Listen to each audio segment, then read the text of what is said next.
Hello. We were just reminiscing about the first time that Charles killed a man. Uh, Way back in episode 3. Good times. Oh, man. I am your story guide for today's Scion Chronicle, Gilbert Ramos. I'm stoked to be here. Before we get started, however, I do have some announcements. They're pretty sweet. We have, or keep saying we. I'm not a part of Onyx Path. Not yet. The Onyx Path is the Kickstarter going on right now for They Came From the Cyclops' Cave and They Came From Classified. Both of these dip into the two different types of movies, really, the genres. They Came From Cyclops' Cave is digging into the more fantasy-esque, kind of like the Iliad and the Odyssey, Cyclops' Cave. It's a dead giveaway. They Came From Classified gives into your spy movies and all that good stuff. Excuse me. I'm dying over here. Their Kickstarter right now is $42,627 with their $30,000 goal. With 450, that's not a right number. Over 453 backers with 3 days to go. Saved it. They have a few stretch goals unlocked, such as new archetypes that have been added, t-shirts for both of the games, the new director screens for both of the games, and snazzy digital wallpapers for Cyclops' Cave. I am doing good today. There are 3 days left to unlock the next stretch goals, which leads to the new cinematic powers. Cinematic powers, for those of you guys who have been watching Scion, are a little bit like the pool of momentum. They have a pool of what's called rewrites whenever they fail a roll, and then we take a step out of the movie and see the director's room where they altered a scene where suddenly James Bond has a sniper rifle tucked right up against his thigh that we hadn't seen before that scene. So, really cool stuff like that. I love cinematic powers. In fact, I love cinematic powers so much that I hope you'll join me tomorrow, Monday, over here on Onyx Path at 6 p.m. for a little, call it a showcase, a little one-shot for They Came From Classified, where I'll be joined by my good friend Edge as Survival, my good mother, at Cosmic Bitch on Twitter, and my great friend Jeremy at WH Publications, who will be joining us for They Came From Classified tomorrow at 6 p.m. If you want to check us out, that's what we're doing tomorrow, and I'm going to lean very heavy into the whole movie aspect. I love me some B movies. We chose our genre of kind of action comedy. So, that will be excellent. So, I believe that's all the announcements I have. That is all the announcements I have. So, with that being said, I'm going to stop fumbling through this and let's go ahead and meet our Scion, shall we? As far as reminiscing about killing a man goes, it gets easier each time. I don't know about easier each time. I mean, we all know that nothing matters anymore. We all saw into the abyss. We know that nothing really matters. No life matters. They're just so fragile little things. Anyways, now I'm in a new location. That was... I don't like that. That was fucking depressing as shit. Great way to start us off, guys. Good God. Hang on, can I use the twist of fate undo that? I wish I could. You'll notice that we don't have Mahalenia with us or Majin. Both are for very good reasons. Mahalenia will be stepping away from the show for a while. We wish her the best, and we hope that she'll join us again soon. Majin is going to be missing out on today, and likely because the three of them stepped through a fucking eldritch portal. But we'll find out what exactly is going on here with all that very shortly. In fact, let's find out what's going on with that right now on today's episode of Scion Godsend. When last we left our heroes, they had met with well, first of all, they had enjoyed Mardi Gras to their fullest. much to the irritation of Mahalenia, who was a New Orleans local, their mispronunciation of words, their ignoring of the rich history and the reason behind Mardi Gras and the traditions and things. No, they were there to get blasted. To get blasted, get beads, and eat whatever food was shoved into their face. Like many of the tourists and whatnot, they were picking up fast food and sausages and things like that, not really digging into like more refined things. But that's okay. They enjoyed Mardi Gras, and that's all that matters, right? Right? I think Yes, so. obviously. Outstanding. We're tourists, and we should have much of it. God. After this, they awaited Jerome, who said that he had a solution to Gregor's issue, or at least somebody who may have a solution. They met him at a crossroads at 10 p.m. at night, where Jerome set up a sort of offering, a sort of ritual of rum and gunpowder, waiting for his patron deity to make his appearance. And make his appearance he did, along with a concession, we'll say, of what you guys will eventually learn are Loop Guru, and himself, dressed finely, theatrically almost, where he began to make some deals with Gregor and Charles. In exchange for some information, Charles was given a name of one of his siblings, so that he may find them and introduce them. Of way back when we had a discussion, Charles was going to attempt to put his sibling through visitation. Please don't. Whatever you're about to do. There we go. Okay. Excellent. Don't. Okay. Gregor made a deal in exchange for some information regarding his parent and sort of arranging a meeting. Gregor agreed to help out Kalfu's Scions in exchange for this information, just what exactly he was. And also in exchange for arranging the meeting, Gregor agreed to find a gentleman for Kalfu, someone who apparently may have slighted him in the past, or slighted one of his scions in the past. That's where we're at, as they stepped through this portal to find Gregor's patron, armed with the knowledge and the awareness of what is really going on with the world. Gregor will very quickly find that things have changed for him. And that is where we join our heroes now. 3 of you stepped through this portal.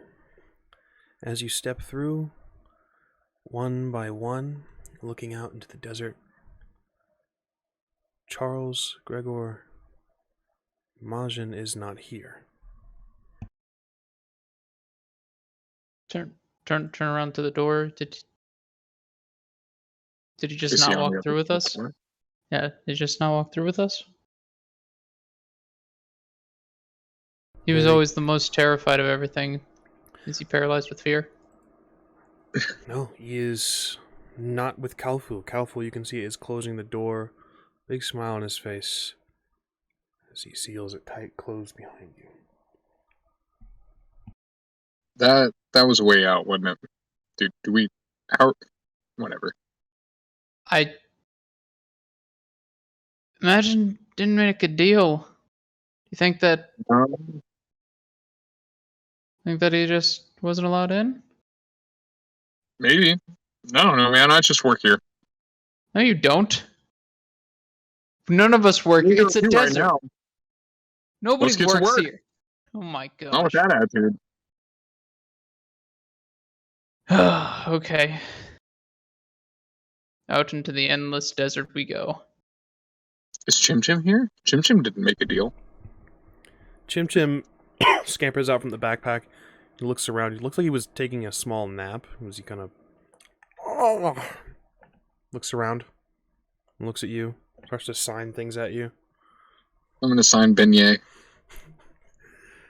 for the reminder, for our viewers, Charles learned one thing in sign language. Well, several things technically, because he learned the letters. He can spell out beignet. You sign I don't think- beignet back, and Chim Chim just looks at you, just looks over at Gregor, What? starts signing at you as well. I don't know sign language. Why would I know sign language? You're a magic monkey. Learn to speak. Throws a little watch that he had in the bag pack at you, and ducks himself back in. Oh, I think he wants to take a nap and wants us to wake him up whenever it's time. Yeah, sure. Pick up the watch. It's a nice watch. It's And too nice of a watch for a monkey to have. He could have worn it as a little monkey belt. no, I don't think that would have worked. I pocket the watch. Just like you pocketed the amulet that I wasn't allowed to wear. Yeah, I'm sure this one isn't a terrible, horrible eldritch thing too. Listen, you got me involved with horrible eldritch things anyways. I could have just fucking kept the amulet. No.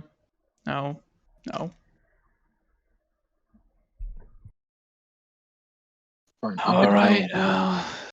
Is there any structure of any kind, or do you posit us in the middle of an endless abyss or endless plain? No structure that you can Stars? see aside from the door and door frame that's just rooted into the sand behind you. You see We opened it. endless constellations along the sky. You swear you can see comets and meteors passing by overhead. Far too many to be any casual observance. This will certainly, if there is anything, a planet, a civilization, if they are crashing down into this space, reality dictates that it will cause a mass amount of destruction. Well, are they going in one particular direction? Spread throughout the world. On I the know. canvas unique of the cosmos. No unique direction. Okay, well, let's start walking. I assume that he faced us in the right direction at least, and start walking away from the door at a 90-degree angle. Understood. Straight away from the door. Yes. Yeah, something dawns on me, but Okay. of no consequence now. Sure. Charles, Yeah. a realization to you as well. You're realizing in this moment, as Greg was kind of looking around which way to go, when you are flying on your cloud, you know which direction is north. You know the general direction of each area. When you are off of it, you have no way. You are just as lost as you always are. And then it dawns on you, you left your cloud in New Orleans. New Orleans has my cloud. My weather cloud. Luckily, Chim Chim has a good sense of direction. Oh well, I'll just follow Gregor. Chim Chim's We can taking see a this. nap in the bag. Go ahead, Gregor. We can see the stars. It's nighttime. I imagine it's cold. Yeah. It should be. Deserts get cold, but What is it? should be implies it's not. Tis not. It's a There it is. nice ambient temperature, not too warm, not too hot. New Orleans, with it being March, was a little bit on the colder side. Not too terrible, but a little bit of moisture and humidity hung in the air, giving any breeze a little bit of bite to it. Something a little bit that would just nip at your skin. In this space, it is ambient. It is almost comfortable.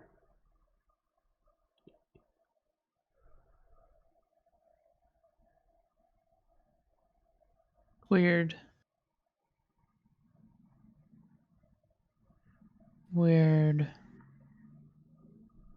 So what do you think your dad's like? Well, given what we saw, I'm expecting a giant tentacle monster to pop out of the ground at some point, and probably just, I don't know.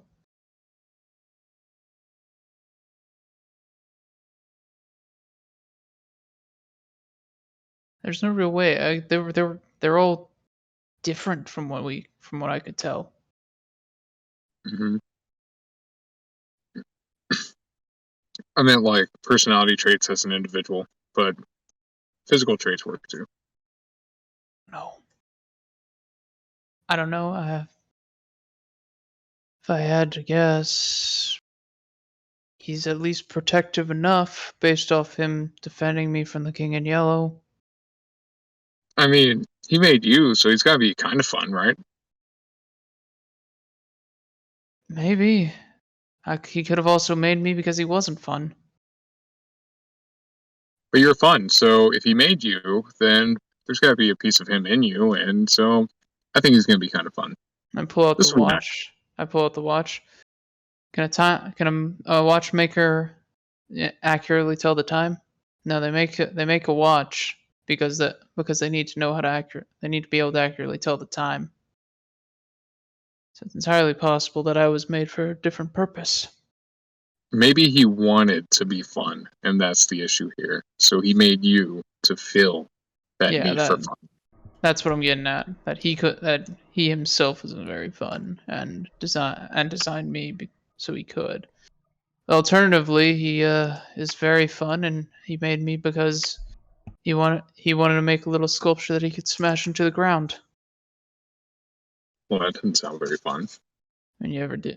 No, what am I talking about? That sounds like a fucking blast. Yeah, you've never made a Lego thing and then thrown it on the ground just to watch it explode? It's like making a sandcastle and kicking it. Exactly. As you guys are walking, if you would kindly make me a roll, gentlemen, as you guys are taking in the surroundings. A lot of sand, as I'm sure you've gathered. However, I would like to see... this is going to be cunning and whatever you think you would take to casually or passive notice something. In the environment? Yeah, In the environment. I would say survival then. Like, my thoughts exactly. By all means.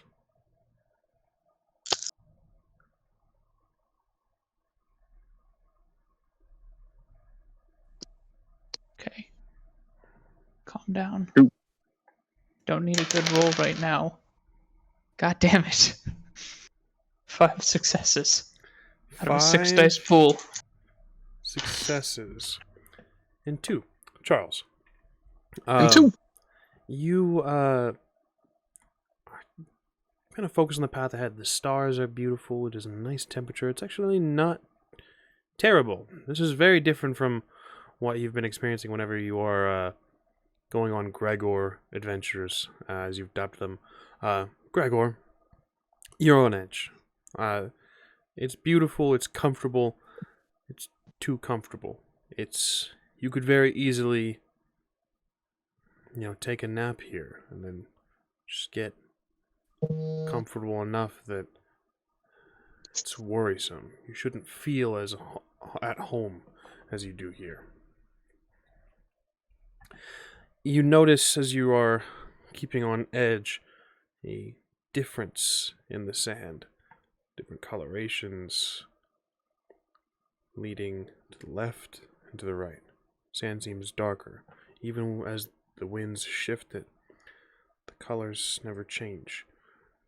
It's as if there are lines, like the Nazca lines in the Incan desert. Incan desert?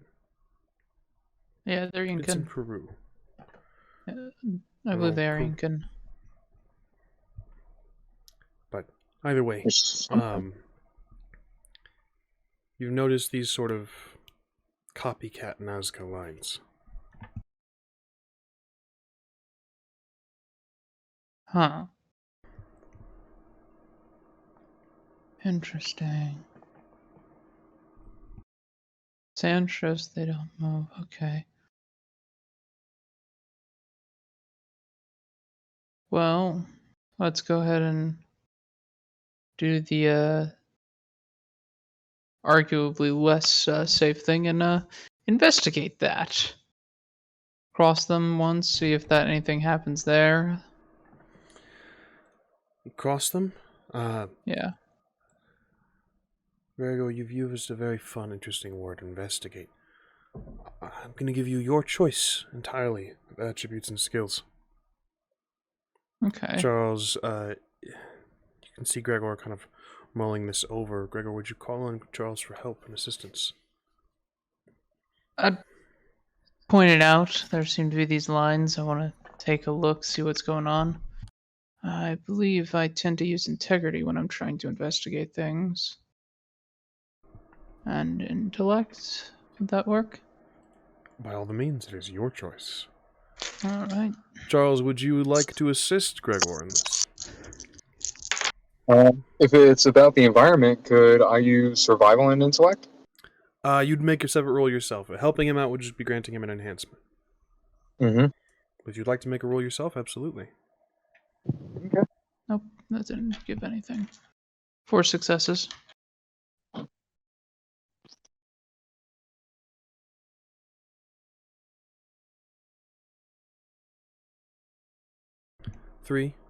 Two on your part, Charles.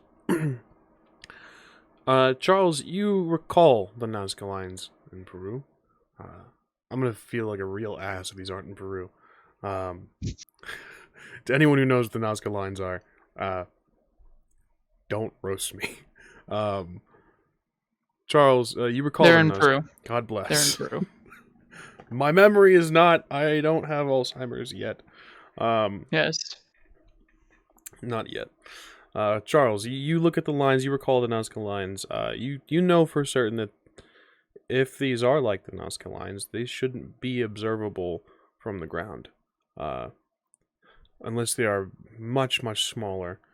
And even then, the coloration, as this wind is kicking up and changing and shifting sands, it should change, but it's as if they are fixed coloration within the very, not just the surface, but the very core. Much like a freckle on a human being. You can't just pick away at the skin. It will always be there unless you get deep into the layer. Much to the point where you will cause blood to flow. Gregor, with 4 successes. With 5 successes. You realize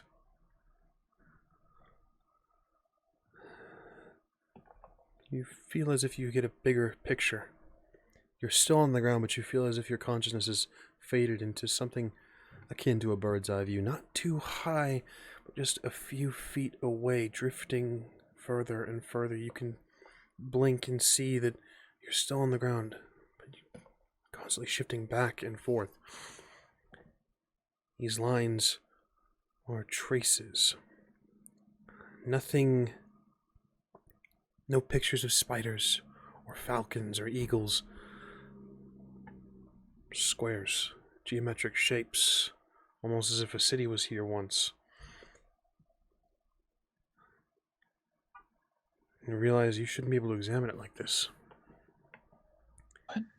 You shouldn't be able to see this. But you understand this layout of this city that was once here. Every building had a purpose.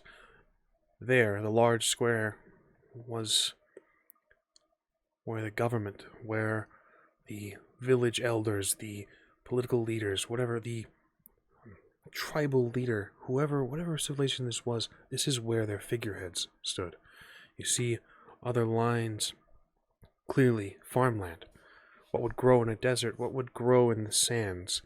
You don't know, but that was clearly farmland. You understand the layout of this place. Everything seems to make sense here, and you don't know why. Gregor, These are... for a out-of-character perspective, you have now accessed free use of the arcane calculus.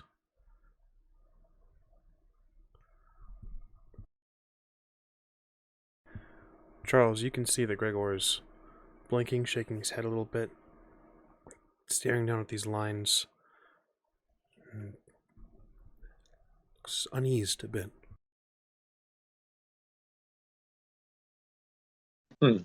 Well, that's Gregor. It's a city. We're in a city. Walk to where the road would be. You find the main road quite easily. Easier than you should.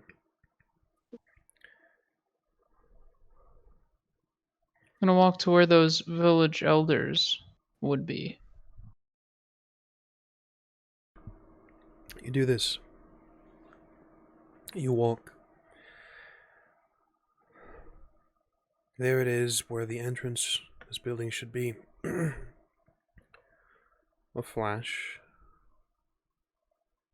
You can almost make it out. You can almost reach out and touch the stonework. You can almost picture the faceless children running and playing. You can almost picture parents sitting and discussing through mouths that aren't there, listening with ears that aren't present. These clay golems, these figures, waiting for their purpose. Much like you, Gregor, seek your purpose now.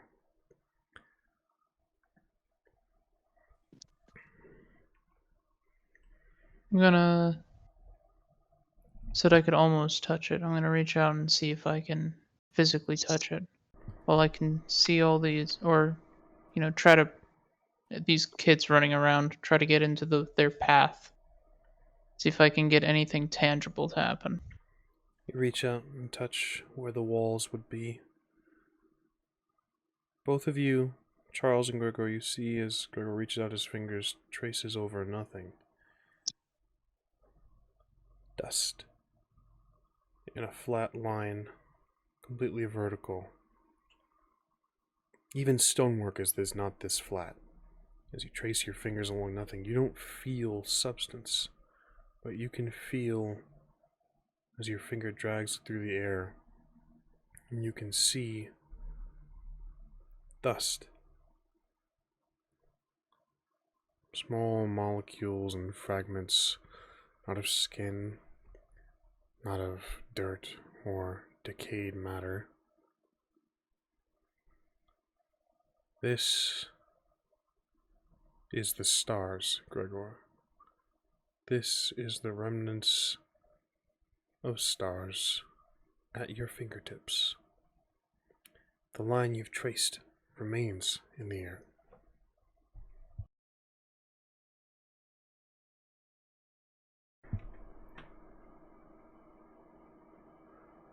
Charles, now you realize Chim Chim is at your shoulder, no longer out of the in the bag, and he's just kind of looking as well. Looks over at you, just gives a sort of chirp.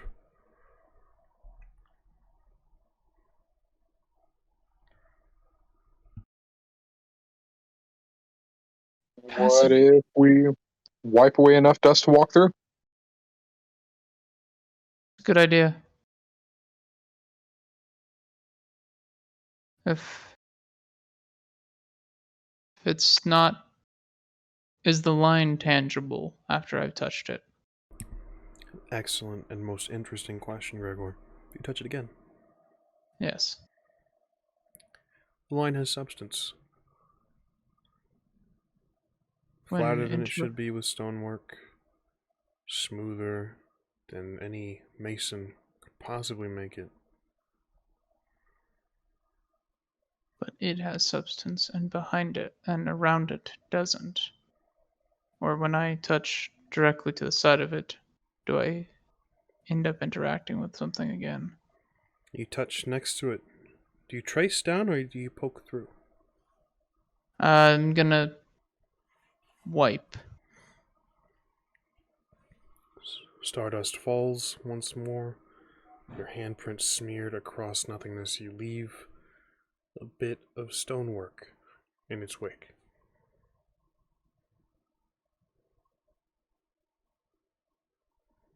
Can I see the So- entrance?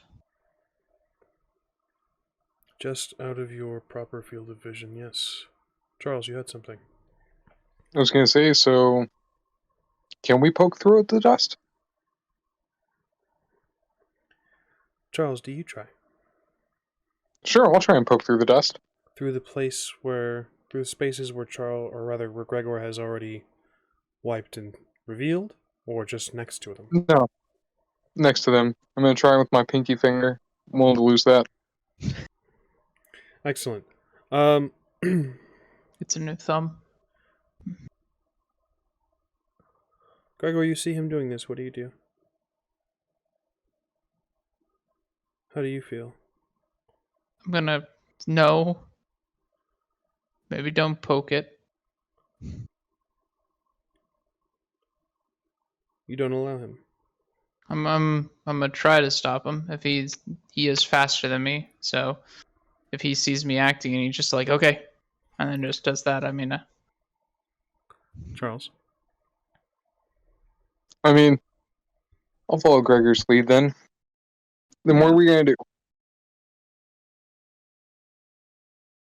there's a doorway down there. It looks like. Let's see. We can't enter. And what's inside? This is supposed to be where the leaders were. Does the doorway move based on where we're looking? Like, is it always just outside our field of vision? Charles, you don't see a doorway. Gregor is describing a city, and again, he said this is where the elders would be. You don't know where he's pulling that information from. That shouldn't be. I'm going to touch Gregor's arm. You touch Gregor's arm. He's. Yeah. Do I see anything? You do, in fact. What are you looking at? Depending on what you looking at, things may. I'm trying to look at whatever he's looking at. You trying to see where he's staring and trying to look in a similar spot. You can see, looking where he is. Gregor, you see where the doorway should be. You see the archway, doorless and open. A figure moves. Gregor, you see the faceless children once more, kind of running, playing. Charles, you see them as well now. These small, about maybe 2.5, 3 feet tall, faceless figures. One of them is running towards you. Gregor, you see this as well.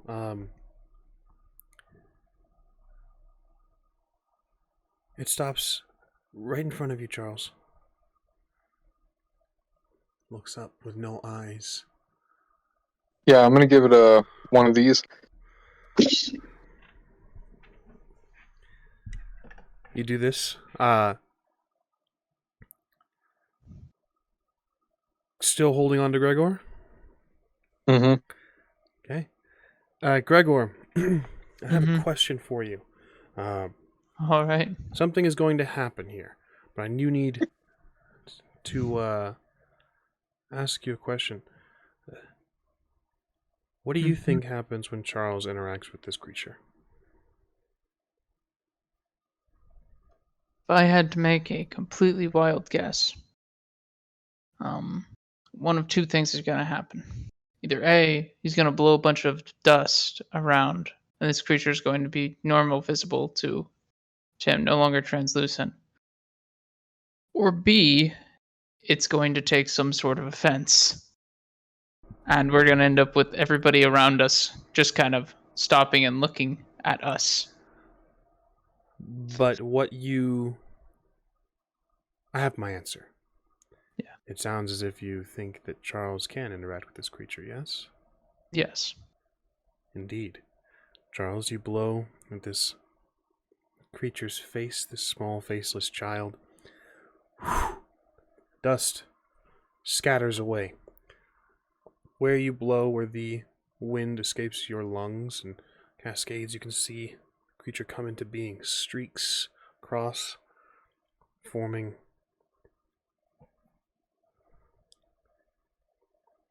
the vague outline of a nose, indentation of eyes. This creature is still faceless, but it has gained structure in some ways. Bones and cartilage, forming where you would see a mouth, where you could possibly see where eyes would be placed. It giggles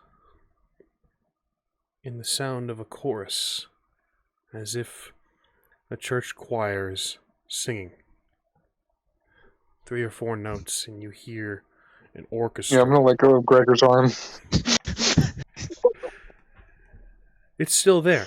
The streak, just this portion of face, a little bit of a neck. Everything else is faded. This is still there. It looks back at its friend. Gregor, you see it look back. It looks back at its friend. The friend has stopped. Is now staring. Casts its face down, or its empty head down, and begins to walk away. You can see this creature, both within and without of reality, reach out for it. And without eyes, you can see its brow almost furrow, as if it is sad. It looks back up at Charles. Oh, I'll hold out my hand. I'll take it with me. It's We can be friends. It just got rejected by its buddy. I know the feeling, little one. Charles, you take its hand. Gregor, what do you think happens when Charles takes its hand? Well, Charles can't see it right now. Yeah, so Right. offers out his hand to it. Okay, so I think as they contact, there's going to be that slide, and its hand will manifest, but only the part that touches him. I'm not sure if you could see through it. Like, we're going to see the backside of its hand. But I feel like as Charles continues to touch this kid, the more it's going to manifest. Charles, you reach out your hand. You feel pressure. A tiny hand take your palm, clasping around your fingers. It's just holding your hand. Okay. Alright, what now, Gregor? Well, I guess you're its mommy now. Let's go to the doorway. Is that jealousy I heard? Do you want me to be your mommy, Gregor? I'll be your No. mommy. No, I don't need you to be my mommy. You'd be a terrible mommy. Hey, don't be like that. Words hurt. Charles, talking to Gregor in this moment, you can see his eyes have changed. There's the iris is being eaten away by his pupil. His pupil and the blackness that comes and takes the coloration of the iris. You can see little stars twinkling. Cool. Yeah, not addressing that. Fucking just leaving that as it is. Neat.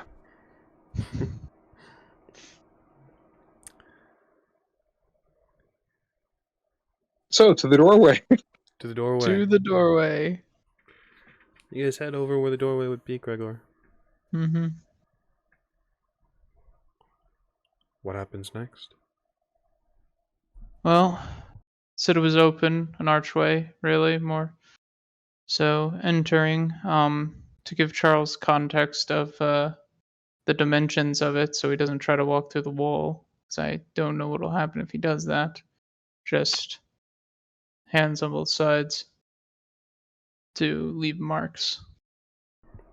Gregor, are you deciding what happens here?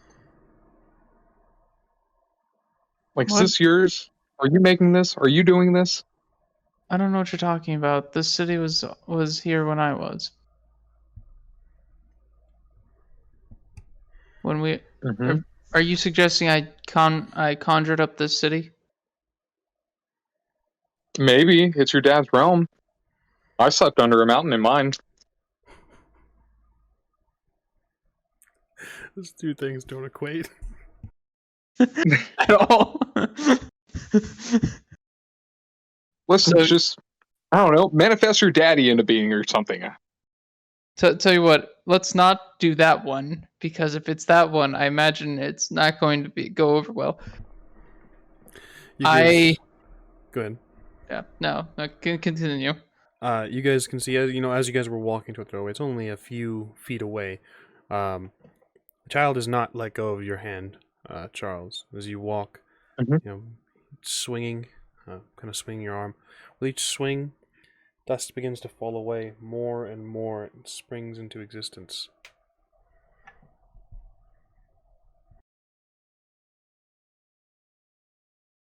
As you guys not necessarily bicker, but have a bit of conflict what to do next.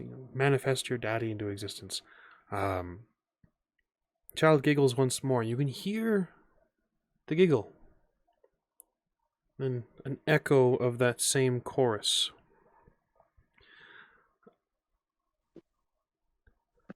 Charles, what color are your eyes?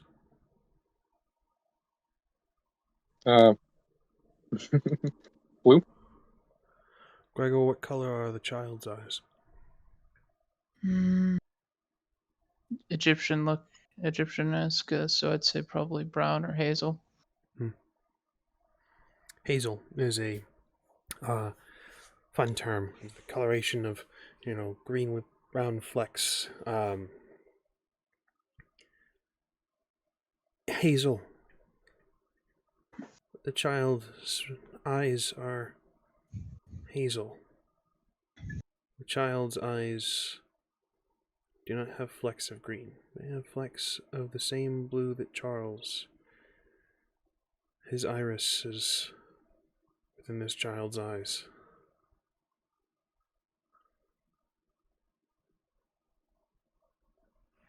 Neat. He's developing a face. Slowly but surely. Yeah. Chim Chim I looks wonder down. if it's going to be my face. Chim Chim looks down at this creature, just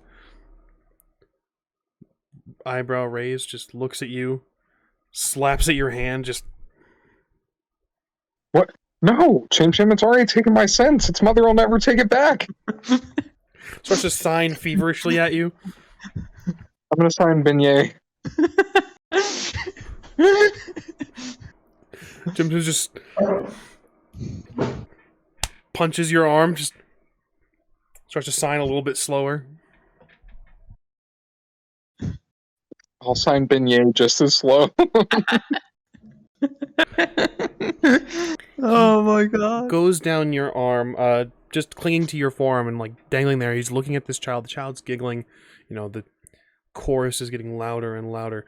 The giggle is becoming more prominent though, as well. You can see Chim Chim look at it and just screech into its face. The child begins to cry. The chorus becomes somber. I will let go of the child's hand, and I will go to lift the child up to put on my shoulder, where I imagine the body would be, based off of where the head is. And you do this, under where the shoulders are, you lift and more of that dust falls away onto your shoulder. Chim Chim looks very concerned, just screeches at you, screeches at the child. Chim Chim looks uncomfy. Why is your monkey freaking out? I have no idea. Doesn't like the kid. What should I name the kid? Maybe your monkey's jealous. Are you jealous, Chim Chim? Starts feverishly signing at the child. The child, interestingly enough, again, that's fallen away, is wearing small Egyptian-esque, looks like a white, not tunic, just shirtless with the white, almost like the white skirt. No jewelry, nothing like that. But the child looks at Chim Chim and develops thin lips that curve into a smile and begins to sign. Charles, you recognize this. B-E-I-G-N-E.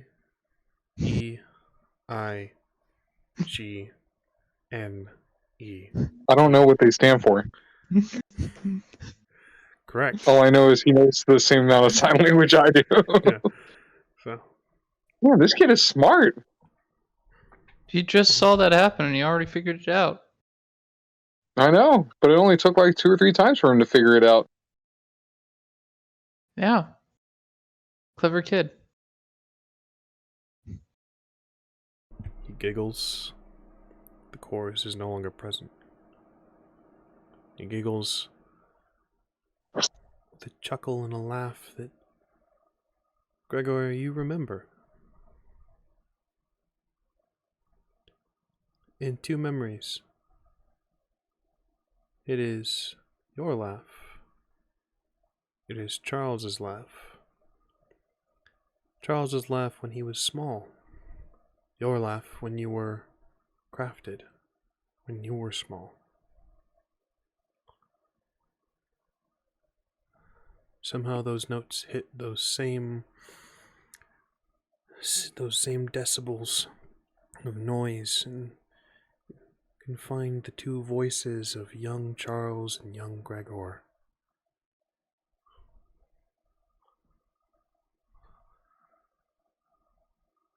That's interesting.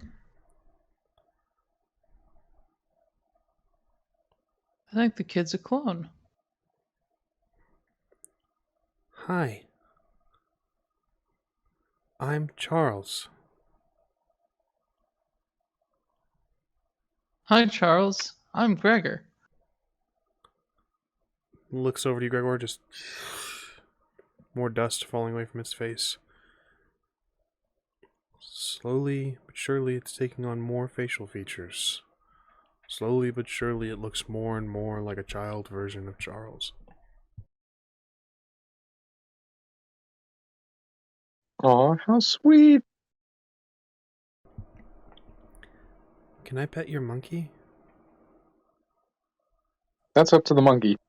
Jim just feverishly shaking his head, just, like panting, fucking, just having a heart attack, just...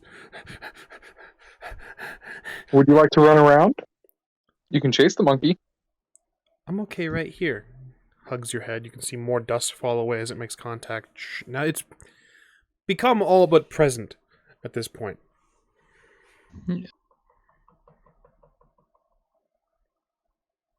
Well, we got a problem, Charles, because Charles and Charles is gonna get confusing. I'm gonna call you Chuck. I'm Me, Chuck, or him, Chuck? gonna call Charles Chuck. Okay, we'll call him Chuck. Got it, Chuck. But I'm Charles. You're gonna be Chuck for now. Okay, I like nicknames. I think I like nicknames. You can like whatever you want to like. Do you like nicknames? I don't feel either way about them. Don't like them or dislike them. Neither do There are I. funny ones every now and then.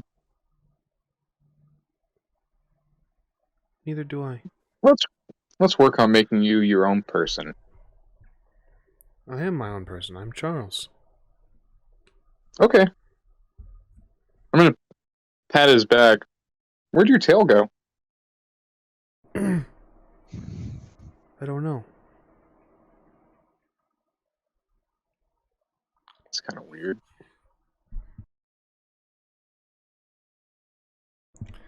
Scene is yours, gentlemen. It's you before visitation. You didn't have a tail till afterwards, so Well, he didn't know that. it's fair. Well, into the doorway. You've Let's see what's here. touched the archway. Yep.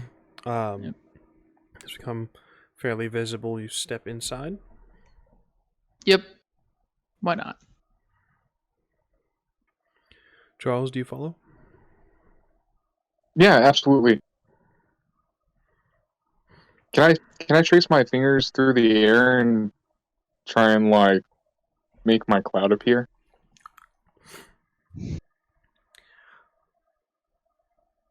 What do you think happens in this moment, Gregor? There it is. I think Charles is waving his hands around like a crazy person trying to find a wall. Didn't say that that's what he was gonna do, so I just see him being like, and I'm like, is he trying to find a wall? Okay. Charles, you trace, and though you attempt to create, nothing is spawned. Hmm.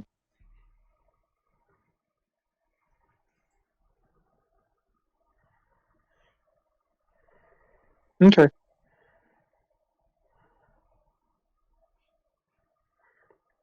Do you follow Gregor into this space? Yeah. Charles, Chim Chim, and Gregor. What do you expect to find, Gregor? Well, this was supposed to be the building with the elders and priests and whatnot, so probably a bunch of older-looking faceless people with beards that just start like here-ish, and no real on the actual face, since nobody here has a face. You do this. You find exactly what you're looking for. The walls are suddenly present, shielded from the stars and the light of the cosmos. You are in a building now. They sit in a circle, making gestures, speaking with them rears back as if there was laughter. Yet you hear no sound. Looks as if they're discussing something. As you both enter, they look in your direction. One of them kind of looks and leans a bit, points. Young Charles waves. They wave in return. Charles, you see none What do of you think would this. happen if we do the same thing to the other people? They would probably manifest like a child. You think so? Because I saw a village when I was touching you. What if I did this to an adult? Would it make an adult version of me? What if I did it to a lady? Would it make a lady version of me? Let's not say we did. Let's not explore this and say we did.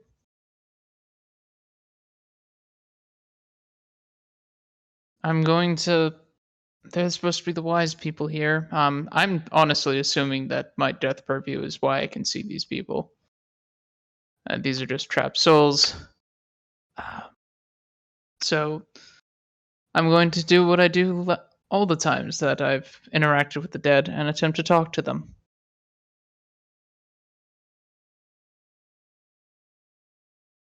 Walk up and be like, "Hello, I'm looking for the god of this realm."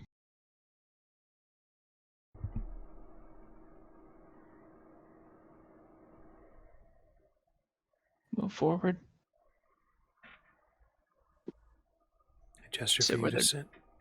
Sit where they're gesturing. You look to Charles. Come on, Charles. Why? What's up? I want you to sit right here.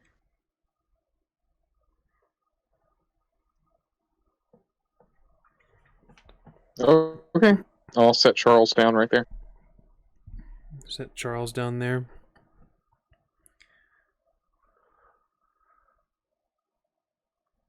I think we're looking for Gregor's father?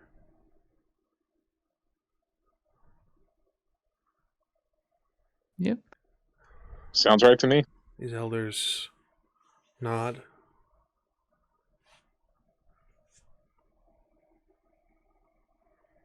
You hear young Charles speak.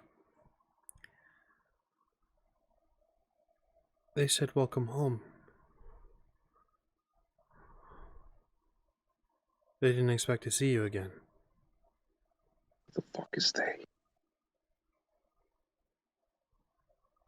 Charles, Gregor touches you. You can suddenly see the empty space. Charles, you didn't even see the walls and the covering. Now suddenly you are in a building. There are like cushions that aren't there, filled with elders that wear the same sort of white skirt that young Charles is wearing. Very Egyptian-esque style make. These guys have gold and silver bands. What looks like scruff and beards that looks translucent almost. And they are speaking with young Charles, looking at Gregor, looking at you.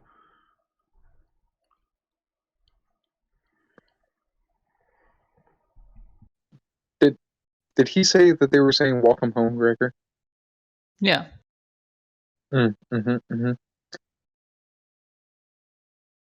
Gregor, you have to admit you have some power over this place. I don't know what you're talking about. There's been no. Why couldn't I see them? Why couldn't I see them? Just You haven't been able riddle to me see them. them. You haven't been able to see any of this stuff without touching me. I've never been able to see dead people by touching you. The figures, gesture and look toward young Charles. Young Charles kind of nods. We aren't dead. There's your answer. Waiting. That's Waiting for where what? Gregor used to sit before he was made. Oh. We're the ones. These are the souls to come?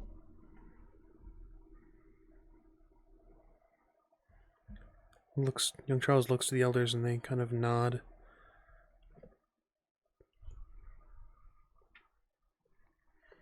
Young Charles looks to you. Almost. It's what remains. It's what waits. It's what waits. He looks to one of the elders. There's more gestures and more voiceless speech. Gregor, you used to sit there. You used to wait. But you were different.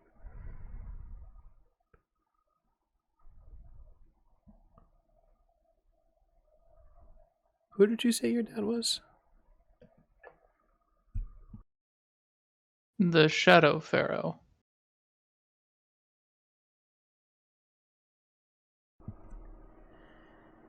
They all nod. There's gestures and speech.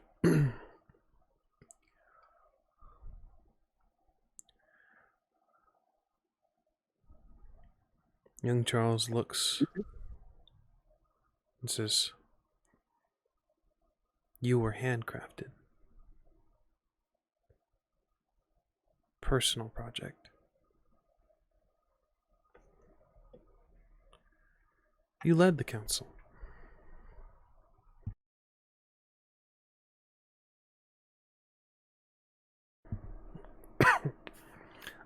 Both of you guys give me cunning and I'm going to say integrity.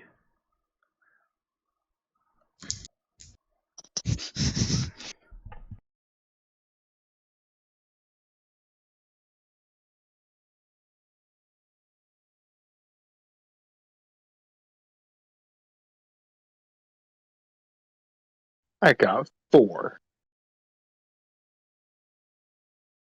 I also got 4.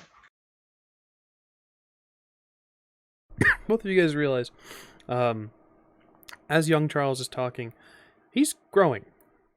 He's visible now. You realize, as he's talking, he's moving.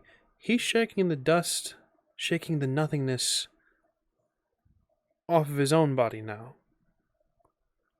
No longer needing to be touched. No longer needing assistance in this. He's growing. Do you think if I breathe on the other ones, we'll be able to hear them? Don't do that. Not yet. I want to see what happens. He's getting bigger. I want to see if he ends up just aging into either dust, or if he becomes a perfect copy of you. That would be cool. Then I would have a perfect sparring partner. Yeah, so don't do that. We need to make sure this doesn't kill them.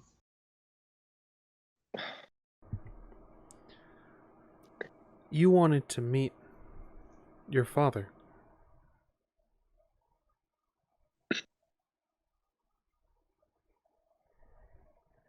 You'll need to listen. You just need to listen.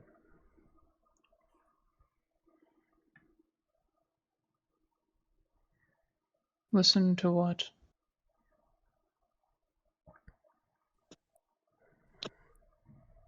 You used to be able to speak and listen. You used to be able to... You haven't spoken like us in so long. I'm forgetting.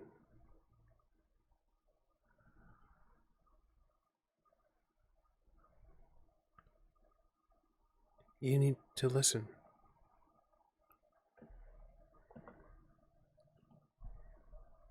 Alright, I'll try to listen. Sight isn't failing me, so I will attempt to will myself to listen.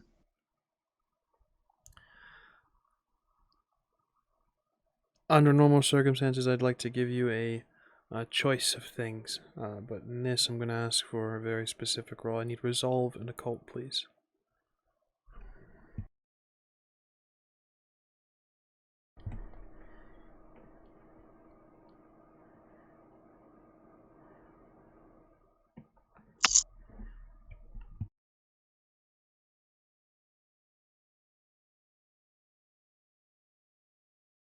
What do we got? We got...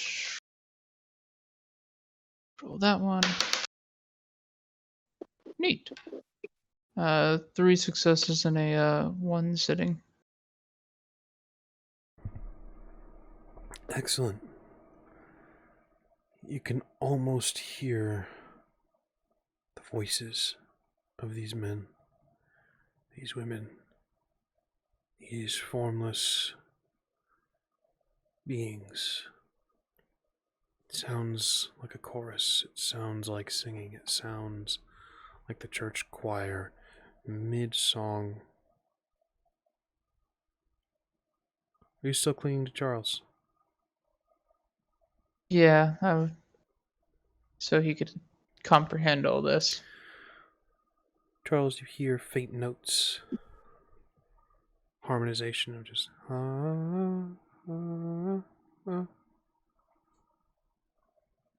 nothing too clear.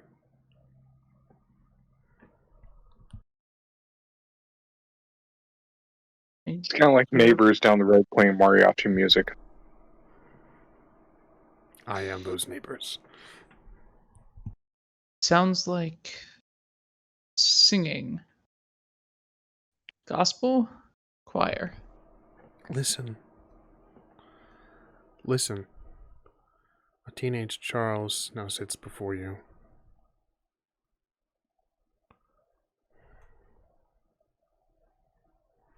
Man, Charles is getting so handsome. There's a joke to be made here, but I'm not going to make it. You spend the time listening. Mm-hmm. How long do you spend? As long as it takes? I would, realistically, if this is my way to get answers, I've already made a deal with the devil for this. I'm not about to back out just because it takes an extra 5 minutes of being patient. Mm-hmm. Charles, how long do you wait with Gregor? I know that you're for a cigarette. for a single cigarette. Now, Just imagine it's like I do feel the need to ask, because I've seen how quickly you smoke. Is it equivalent for Charles? At least, yeah. Okay. So about 3 to 4 minutes. 3 to 4 minutes pass, Gregor.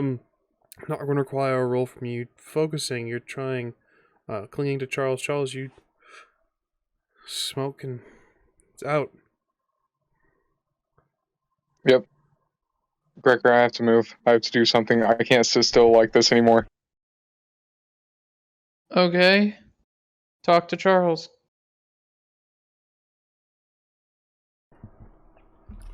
What do you want to Charles, talk about, bud?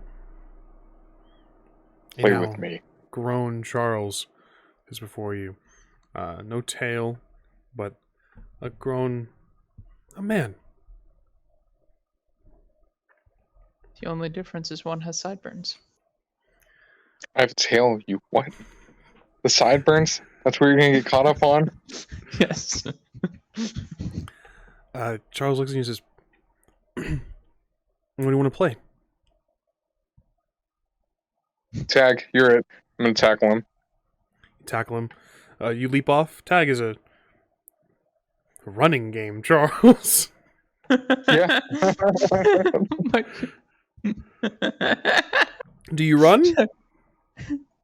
Well, after I tag him, yeah. Okay, you do this. Young Charles, now Charles, kind of taps you on the shoulder. Everyone's like, "Hey, you're doing great. I gotta move though. I gotta go. All right, I gotta do something. Something's gotta give." Oh wow, this is weird. He looks at the elders. Huh. Bye. He runs. Notably, whenever Charles leaves you, he runs and just passes through the walls that you can see. Young Charles, now Charles. Chuck, call him Chuck. No, never. Young Charles, now I Charles, tried to help you. runs through the archway. Oh my god.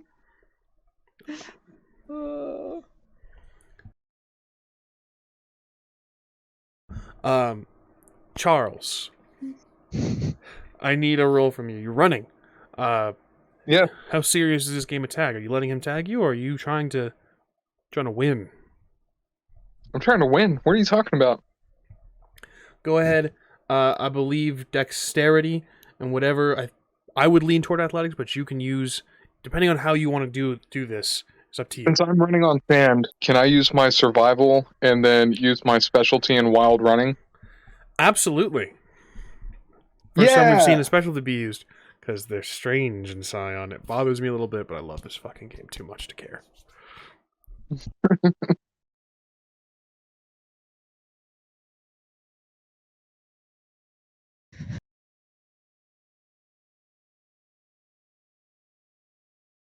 Seven successes. 7 successes. Let's see how young Charles, now Charles, does.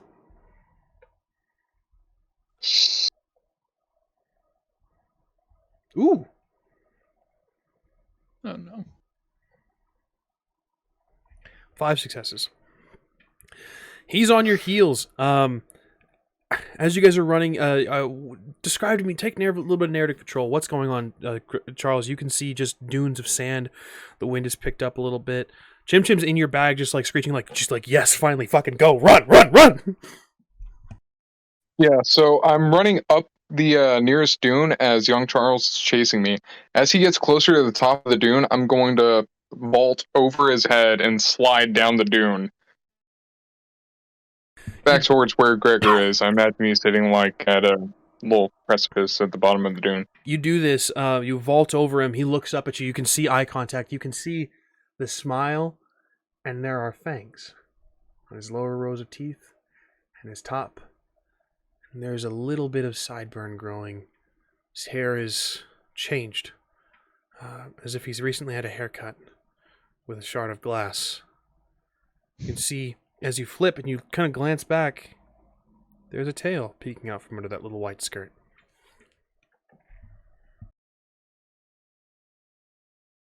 Has the skirt stayed the same size? No. Okay. Well, technically, I just wanted to make sure it was growing with him. Technically, yes, it has not been growing with him. The skirt on the child was down to about his mid calf.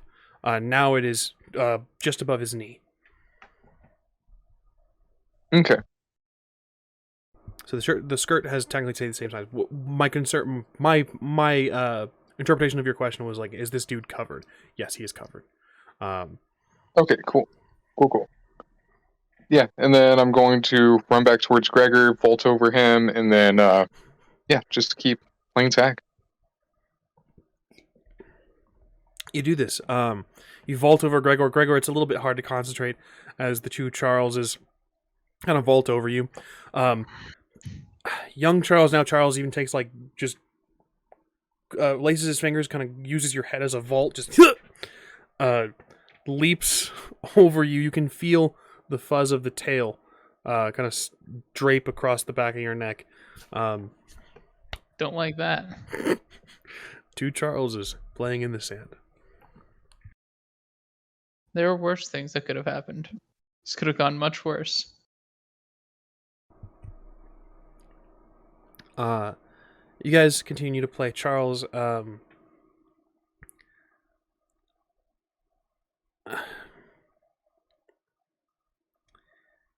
me another roll. Same roll if you'd like. Yeah, can I invoke a path? What path? My survivalist path? Sure. Are you invoking it for extra die or well, Extra die. okay. By all means.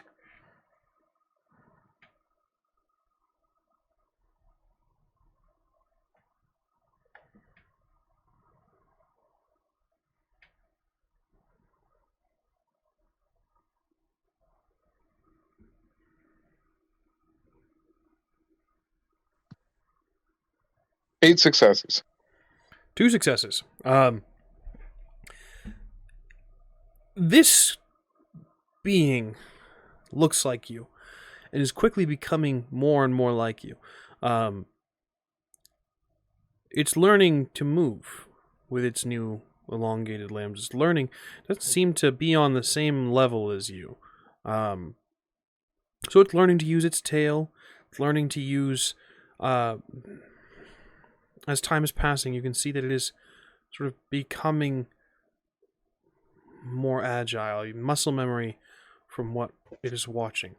You have a margin of successes. You can purchase some stunts, or I suspect you were hoping to use a twist of fate, Charles. Do I suspect correctly? Yeah, you do. I know my players well. You have a margin of 6 successes. What would you like to do? Cool, Gregor's dad's watching on the top of the dune.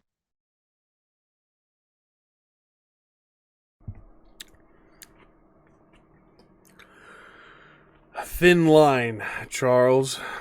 Twist of fate at your level cannot cause something overtly supernatural. But it is not necessarily supernatural that he would be there. You are already in a supernatural space. It is reasonable that a being would be watching from one of the dunes. You see a figure cloaked in black, watching, with the high Pharaoh's headdress of Egypt, a crook in his left hand. Formless, featureless, this man watches. You notice this. Yeah, I'll stop. Young Charles, now Charles, crashes into you, tackling you and just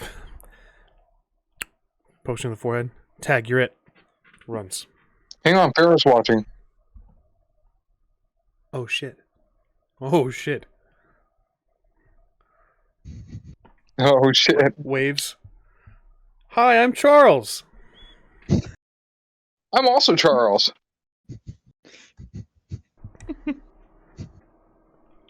Meanwhile, Gregor, about 20 minutes have passed. You know, the playing Charles is. Yeah. You can begin to hear the chorus clearly, focusing on the surroundings that are not there. Young Charles is now gone, no longer there to translate. And like he said, it sounded as if he was quickly forgetting how to.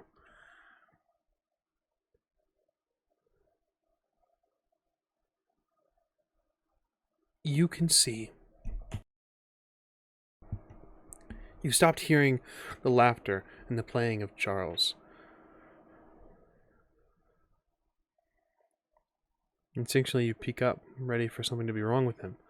You can focus a bit and see what Charles sees. The walls are no longer there. At least ethereal, you can see through them. You can see children playing. You can see people going about their day. These featureless creations. On the dune, you can see the Pharaoh watching, staring down at the two Charles. Looks over to you, waves his hand. Charles. The sand begins to shift around you. In a perfect circle, begins to descend. Sand begins to fall. The two of you fall into this pit, deep, dragging down and low. You are very quickly descending. What would you like to do? Can I use my bokin to try and get out? Absolutely. Tell me how do you do this? Yeah, I'm gonna try and use Charles as a base for a pole vault. Excellent. Make the roll. I can see dexterity, athletics. I can see might athletics. What would you like to use? I was thinking might and athletics initially. By all means. Charles is going to impose a complication on you. So he grabs at your foot.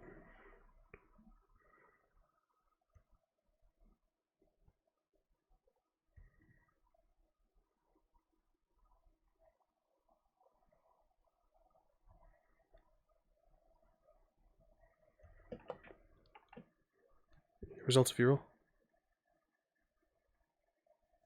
I only got 5.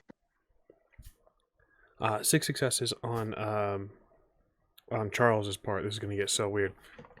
You are leaping out. You grip the edge of the sand as it begins to descend. You can see that the floor where you stood is now dropping, and you are still on the edge. And you can feel along the ankle. Charles is holding on to your ankle and says, "It's time."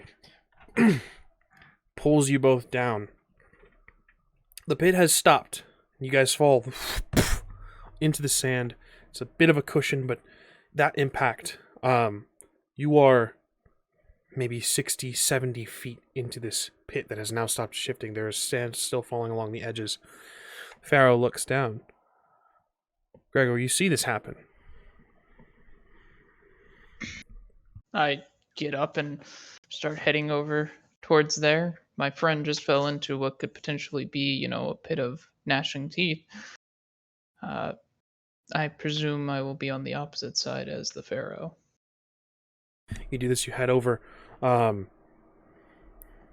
As you do this, Charles. Charles is now facing off against you. Kind of wipes his nose, raises his fists. Tail perked up. I'm sorry.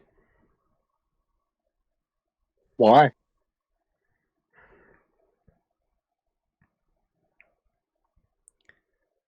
I need to be real.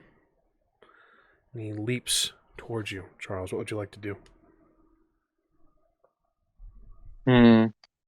I'd like to swat him out of the air with my absurdly heavy bouquet. Excellent. Go ahead and give me might and whatever I would think close combat. You are entering combat.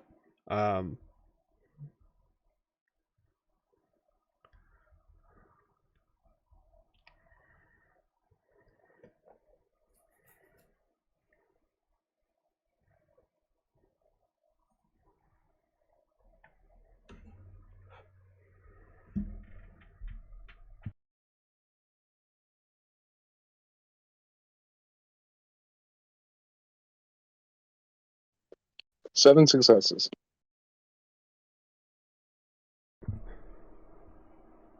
Seven successes. He leaps towards you. You swat him out of the air. He grips the boken as you swat him. He doesn't get just knocked out, but he grips onto it as you swing and kind of lands, using the side of the pit to kind of jump off and right himself. Doesn't get knocked down, but he is knocked away. It is your turn, Charles. Cool. I'm going to throw my boken. I'm gonna whip it at him. Okay. Interesting choice. Firearms might or firearms dexterity.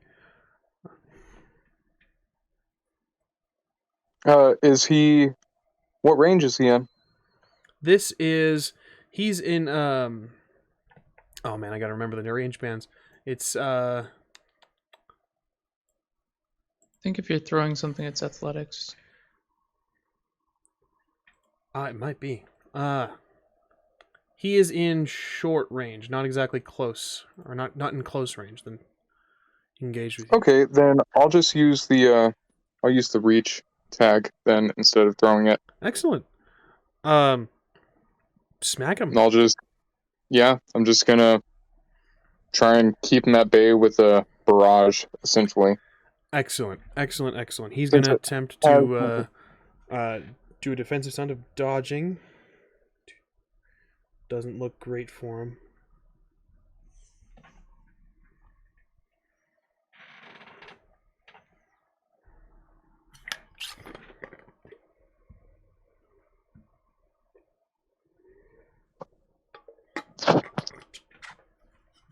I got 6. 6. Compared to his 2, you have an opportunity to buy some stunts. You can deal some damage. You can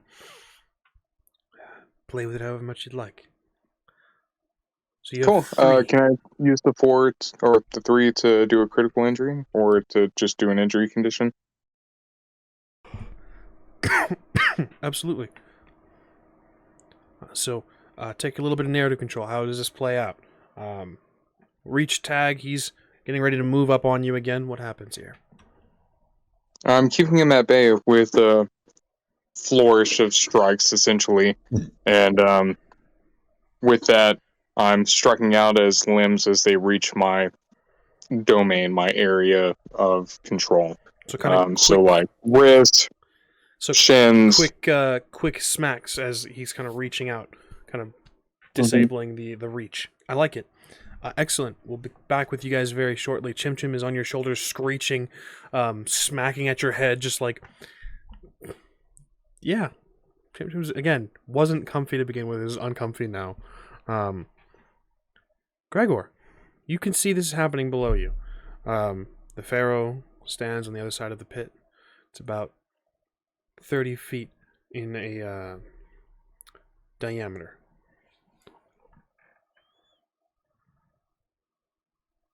At least I can tell which one of them is the real one.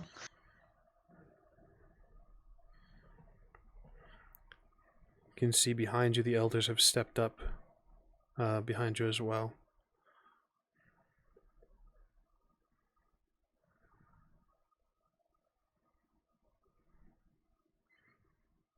Why? Gesturing down to the pit. The elders speak. You could hear that beautiful chorus again. You can hear words that sort of poke out from their song, all in unison.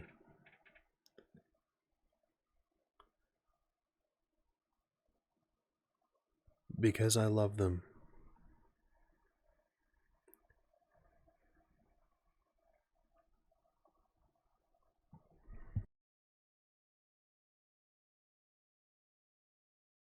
I choose Charles. And I'm gonna fucking shoot Chuck. You're gonna shoot Chuck. I like it. Fortunately, Chim Chim is on Charles's shoulder, so that tells me who's actual Charles. Well, that and the skirt. That's So there's I don't a know. plus. Yeah. Go ahead and give me firearms, and I would think Say at this range, Dex probably. at this range, Dex. Yeah, especially since not even just the range; it's the matter of they're moving too. So. Yeah. All right.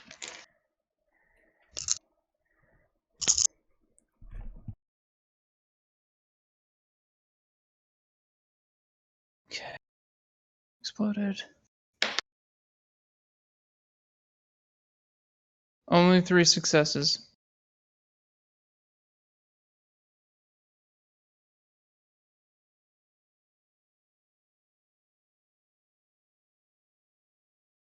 I'm gonna pose a complication as Chuck, young Charles, not Charles, was not expecting you to intercede on this.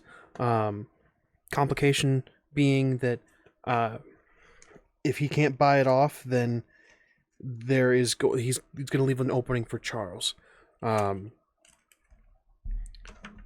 So 3 successes, you said? Mm-hmm. You have 2 to play with, a margin of 2. You can deal an injury condition with the 2 already accounted for breaking through his armor. You can deal a crit. I will.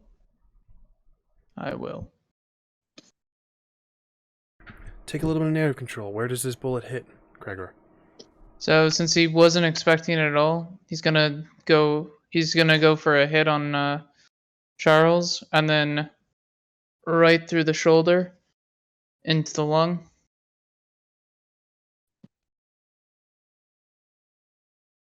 And because distance and all that, I imagine it's not going to get too far into him. You do this. The shot rings out. Bullet. You can see what looks like it's almost blood. Clear liquid begin to spill out.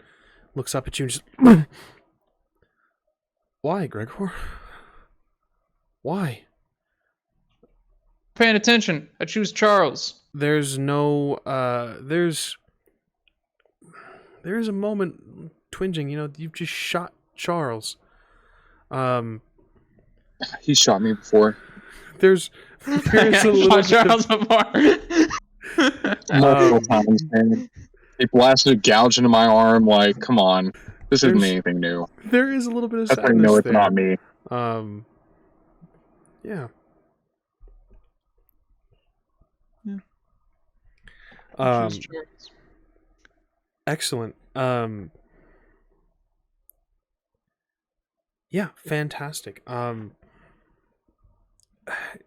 You can hear the Pharaoh speak out through the elders in that song in unison, where only small voices or small words ring out from the chorus of voices.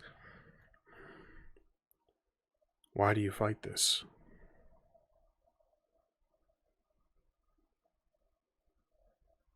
I choose my friends. I always choose my friends. If Charles is fighting Charles, I'll choose Charles over Charles any day. Your friend has done this to himself. This is the nature of humanity. His free will has led him to this. You're right. And my free will is leading me to aid him in this. It is not our place to impose our will on his kind.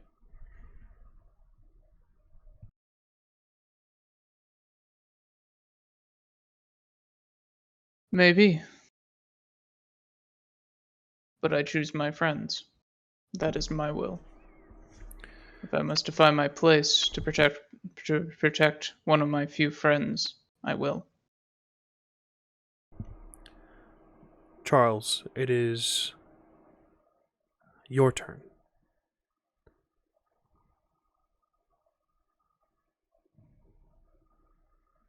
I'm not going to make use of the opening.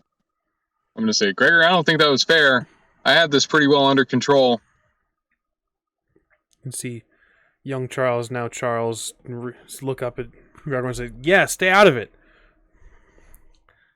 It's a I'll fair look down fight. on- This is a Charles only fight, Gregor. Why is Chim Chim down there then? Chim Chim looks up. Give me, just the two of you, go ahead and give me integrity and whatever. I'll give you guys a choice: integrity, empathy, or survival, because you're trying to understand a monkey. And I'd say cunning. I'll do integrity, cunning.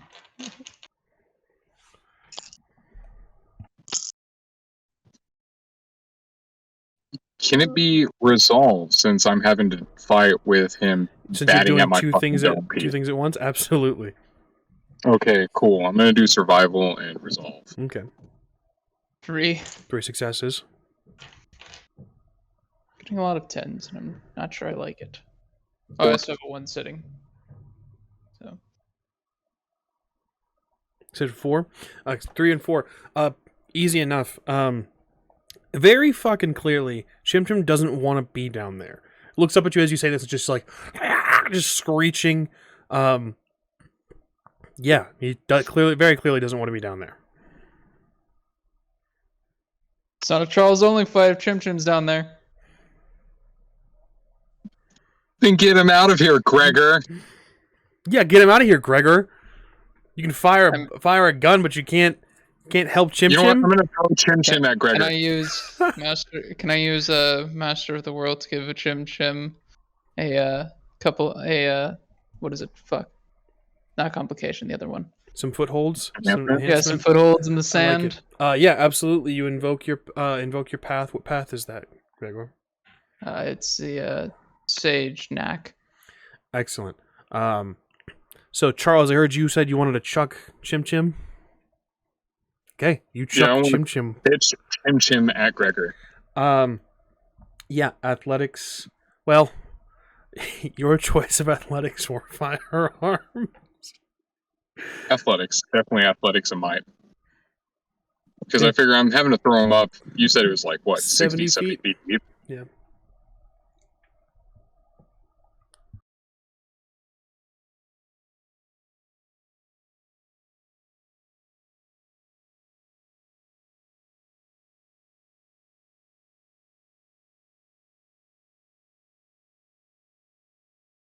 We have 5 successes. 5 successes. Gregor, you're using the Master of the World to give him footholds. 3 enhancement. I do 2. I'm gonna keep 1 just in case. Excellent. I need to give somebody a complication. So 7 successes on Chim Chim's part. You chuck him about halfway up, and he clings to like little rocky footholds and just begins to try to climb his way up. Yeah, Chim Chim has been chucked. Charles, is that your turn? Could I have used that for the timing of the opening? That was your simple action. That's fine. Is there anything reflexively you want to do?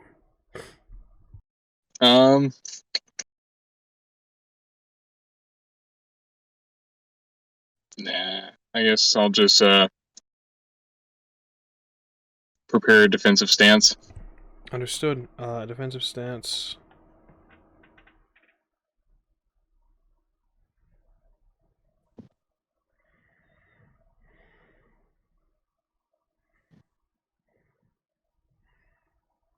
So.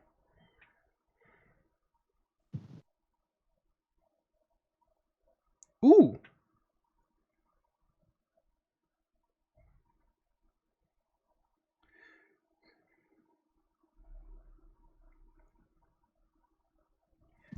8 successes.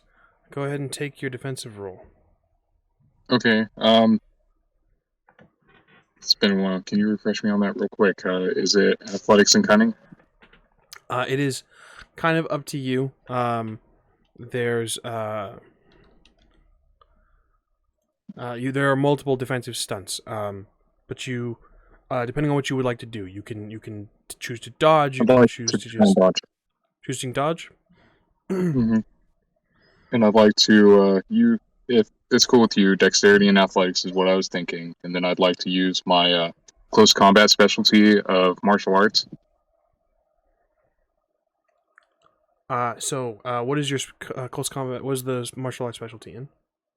It's just martial arts styles, respectively. I don't think we really narrowed it down beyond that. No, I But, mean which skill is it tied to? oh, close combat, specifically close combat. Okay.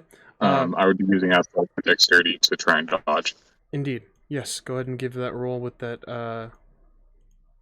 With the specialty.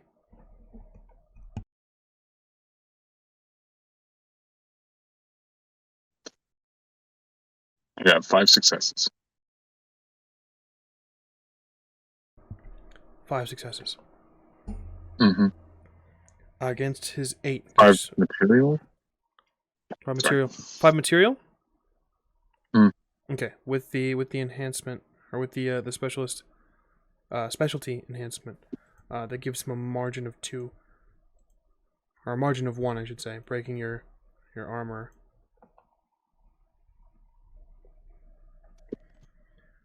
So he's gonna deal 1 bruised condition. As you move back away from one of the punches, he sets like a flurry of blows.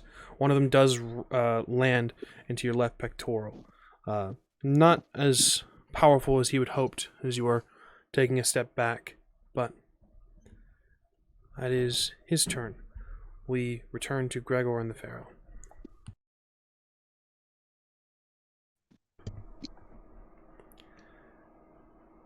What did you come here for?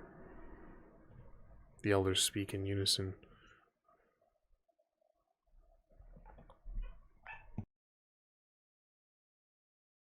I needed to know why I was created.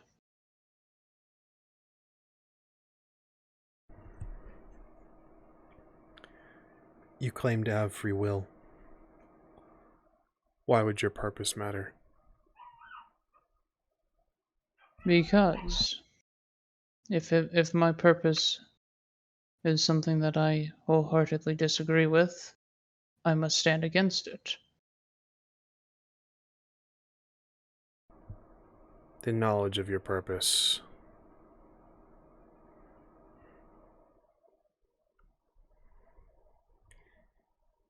If you are displeased with it, you will fight it. Yes. As so many other fools fight fate.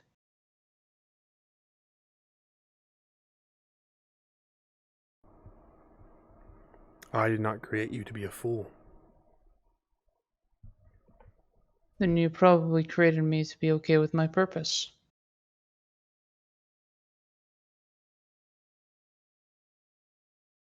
Though even that is in question, given what I've been told. How long was I here?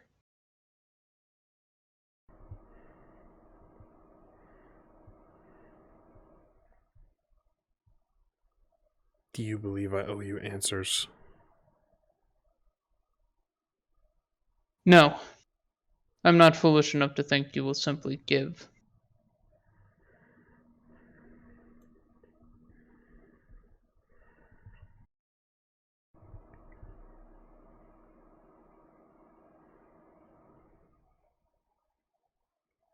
Then what have you come to offer in exchange?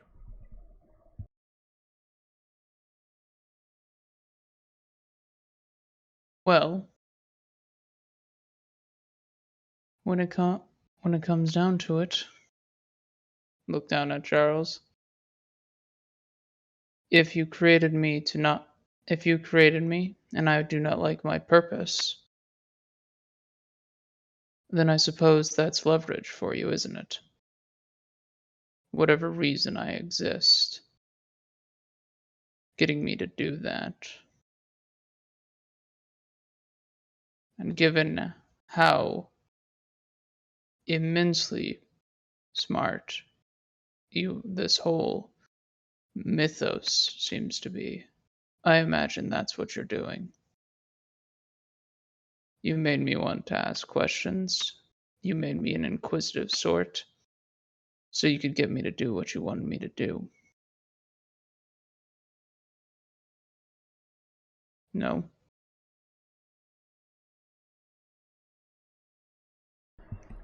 You play a dangerous game. I'm only 6 years old. Don't have a lot of life experience. What can I say?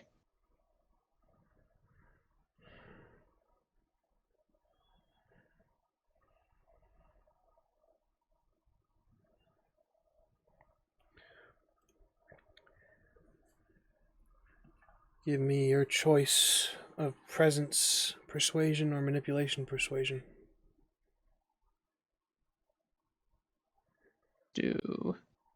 No, I'll try to manipulate the Eldritch Abomination.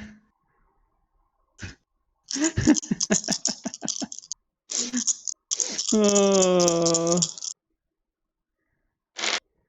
worst roll of the night, right? Oh, actually, shit. What? Lowest roll was a 7. What the okay. Why?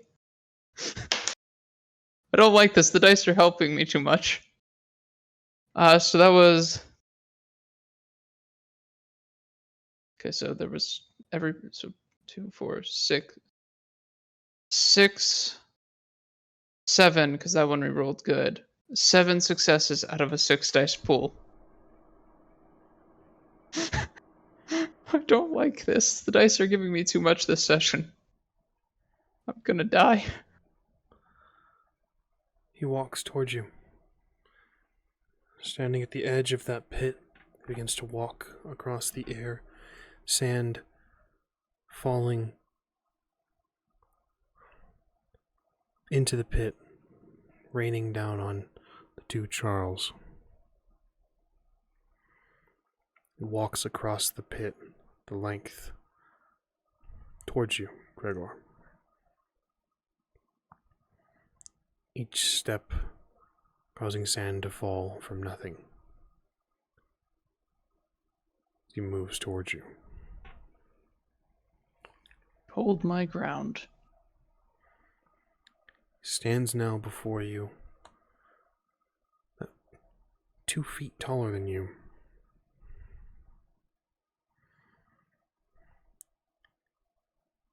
His eyes, the only things that have coloration. It's as if he is see-through through the windows on his face. Those eyes, you look up and you can see in them the cosmos, as if you are looking at the sky above. From behind you, you can hear the elders speaking in unison.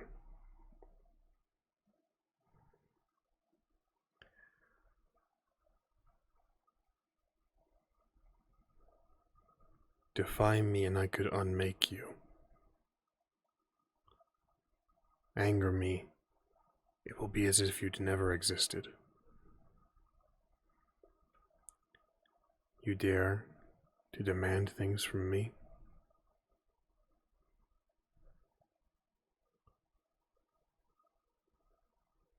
I do.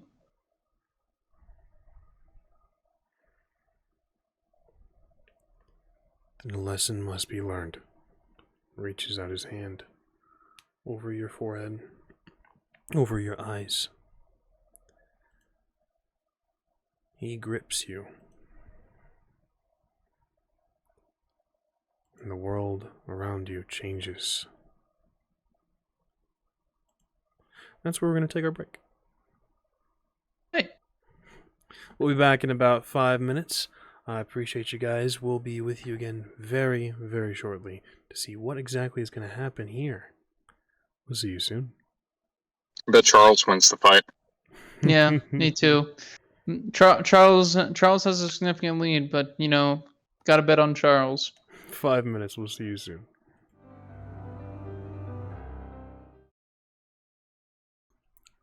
Hello. I don't know, man. I've never seen that one. It wasn't for you. In my attempt to verbally bully Charles, I may have unleashed his rage upon Charles. So we'll see how that works out. Fucking brutalize Charles. We last left Gregor being reached out and touched by this dark Pharaoh. Something is occurring. The world is changing by your perspective, Gregor. Charles, Yes. a round of combat, please. What would you like to do? Fantastic. I would like to use my reflexive action to throw my bokin behind Charles. And then use my standard action to beat the butt-fucking brains out of him. You do this. You chuck the boken behind young Charles, now Charles. Trying to fall back on the returning quality of my bokin. Excellent. You do this. Using it much like a sort of improvised boomerang. Go ahead and give me that combat roll. This will be considered close combat. Okay.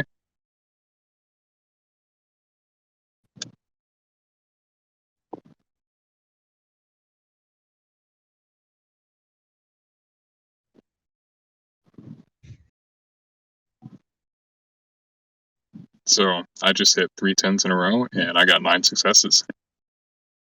Those are always wonderful. That was amazing. No momentum for you guys this session, it sounds like. Nope. It's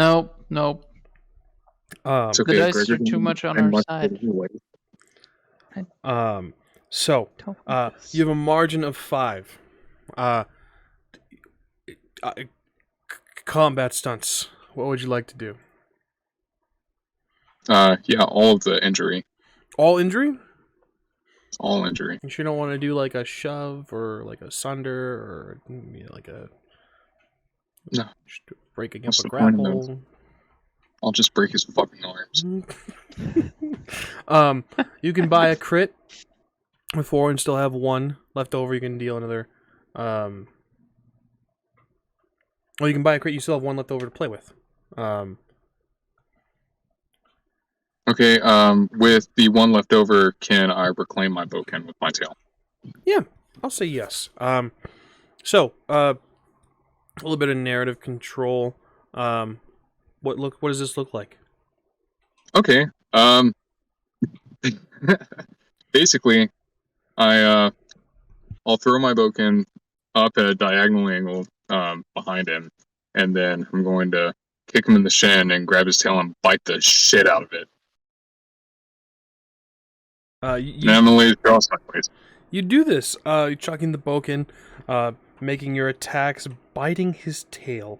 It is done. You deal some damage to him. He's got his round up next. He's going to attempt to... Well, he's going to attempt to use some close combat. He's going to stay engaged with you at this short range, this sort of close range. And we're going to see what he can achieve with his stunts. If you'd like to defend, by all means.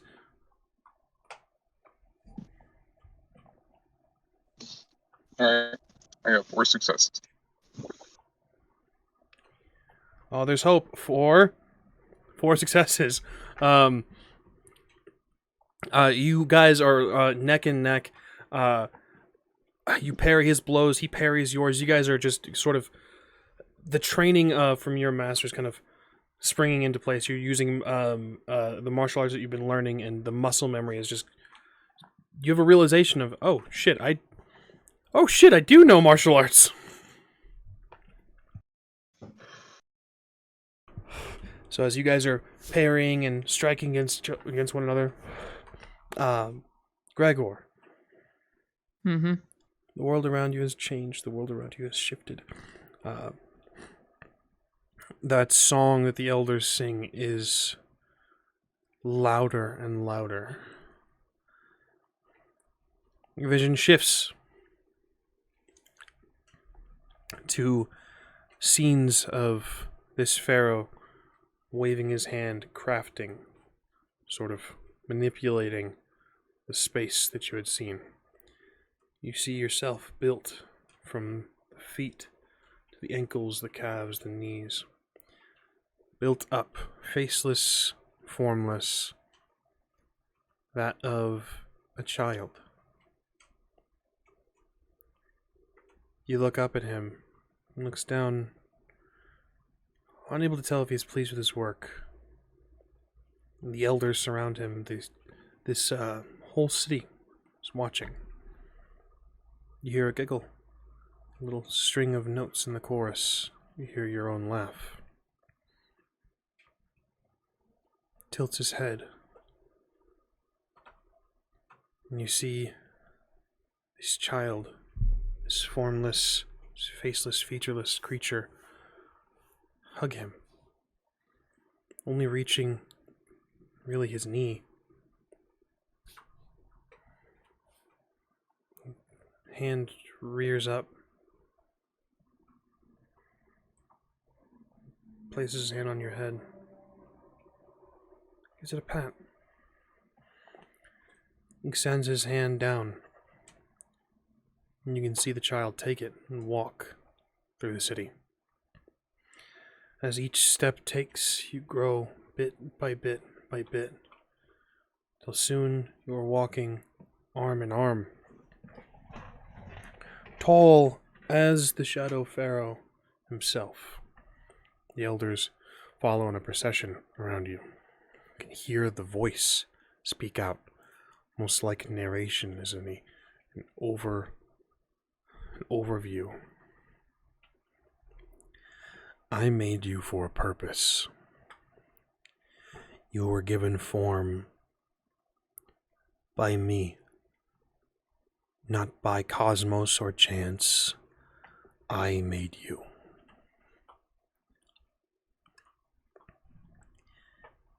Because this world needed you, and may still need you still. See, as you guys walk, you reach the building where the elders now take their seats. An empty cushion. He gestures for you to sit, and you sit. The singing begins, the chorus of voices. You instructed them as I had intended. You prepared them as I had planned. You fell into your role well. You can see him leave this building. This changes. You can see the city. More buildings begin to spring up. You began to create on your own. Growing comfortable in your seat. More awareness, not waiting like they are. You waited for a different purpose. You can see on one of the dunes the Pharaoh watches.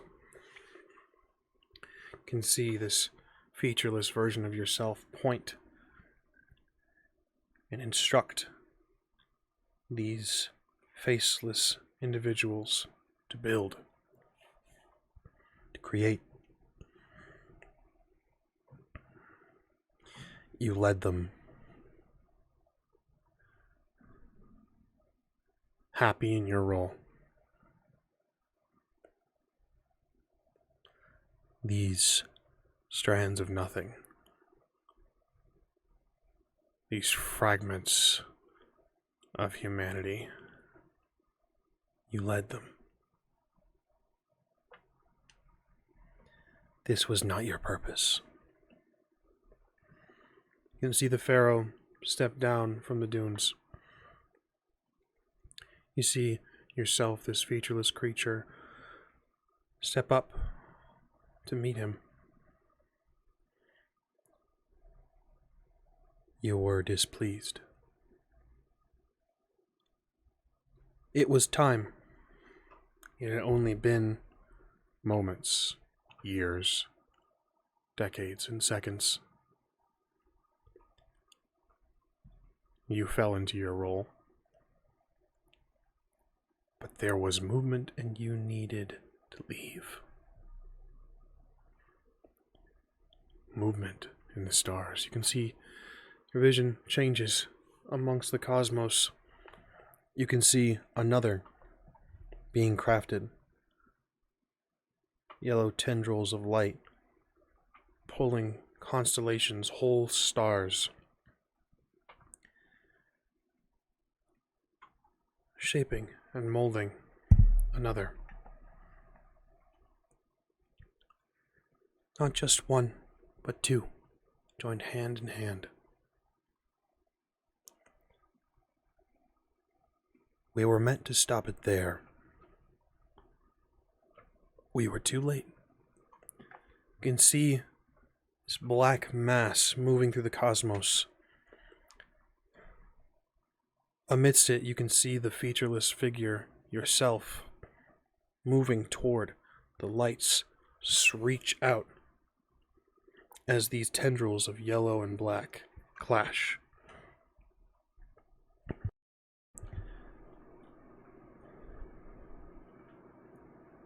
You grip onto this formless ether and cast it forward, destroying one of the creatures that was being crafted by the yellow tendrils, scarring the right side of the other. The tendrils wrap around this remaining figure. The black, the yellow, rush and clash. We were too late. A meteor streaks out from this yellow orb. Down, down, descending further and further.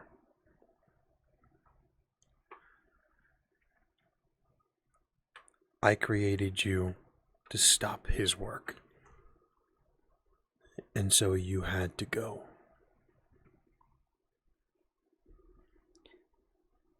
I flung you into existence, into a world you were unprepared for. And while I was disoriented and preoccupied, I could only help with so much. You can see the world now, the orphanage. You can see the people that cared for you, your friends, as you arrive at the orphanage. And what's your name, young man? I'm Gregor. Gregor. Black tendrils seep into the spines where it meets the skull of each individual who meets you. You can see a child rush up, tackling you. Hi, Gregor. I'm Charles. You can see another pull him off. Sorry, he gets really excited. I'm Majin. Extends a hand to you. You can see the hand is taken. Shake. Just smile on young Gregor's lips.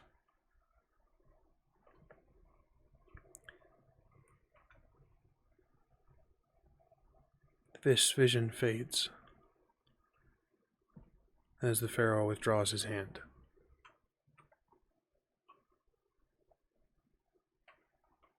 He wants a war. This is not our place. You come to me demanding answers. When you are meant to do your work.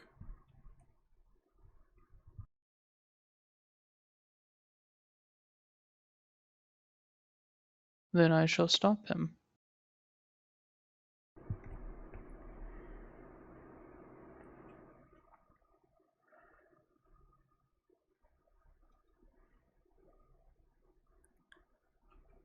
must stop him.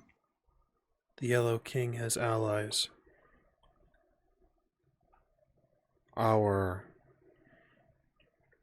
He speaks a word that is lost on you. Your mind races to find an equivalent.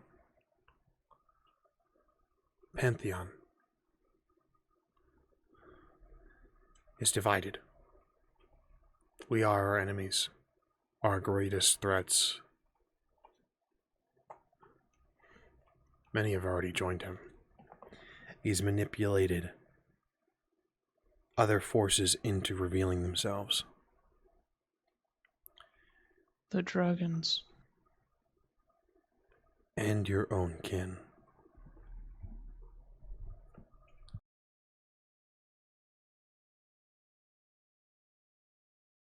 See.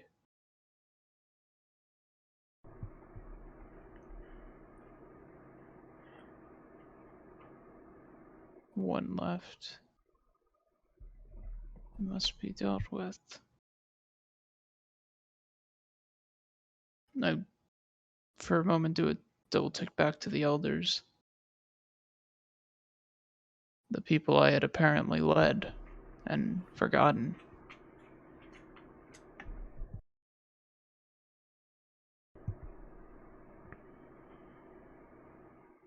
I don't know what to do about that. About them. I don't know what to do about Phil's designed to stop Phil. Phil had a brother. Phil had a brother. He said he did have a brother.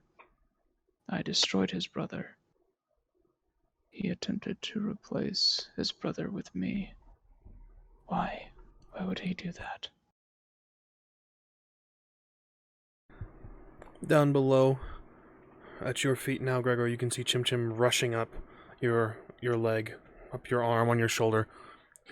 Kind of just panting, just looks at you, just then looks at the creature, the being before you, and just falls off your shoulder, unconscious. I try to catch him. You catch him. Have an unconscious monkey. I'm gonna hold him like a rag doll. By the scruff of his neck, just... If he's an adult monkey, that wouldn't be very practical. By his belly.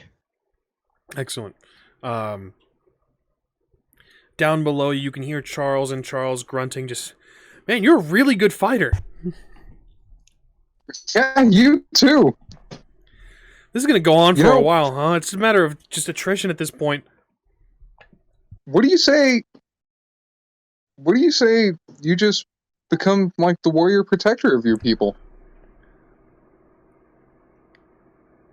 Charles's eyes very clearly get very sad. I don't have a people. He vaults over you, striking you dodge. I can't even hear them sing.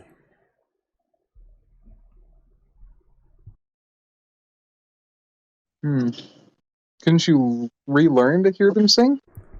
Like Gregor did? I can't stay here now. And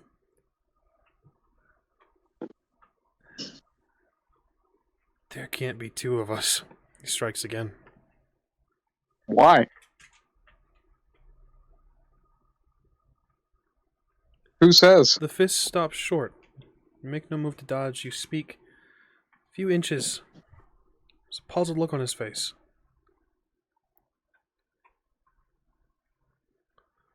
Looks up outside the pit as he drops his hand. Who says?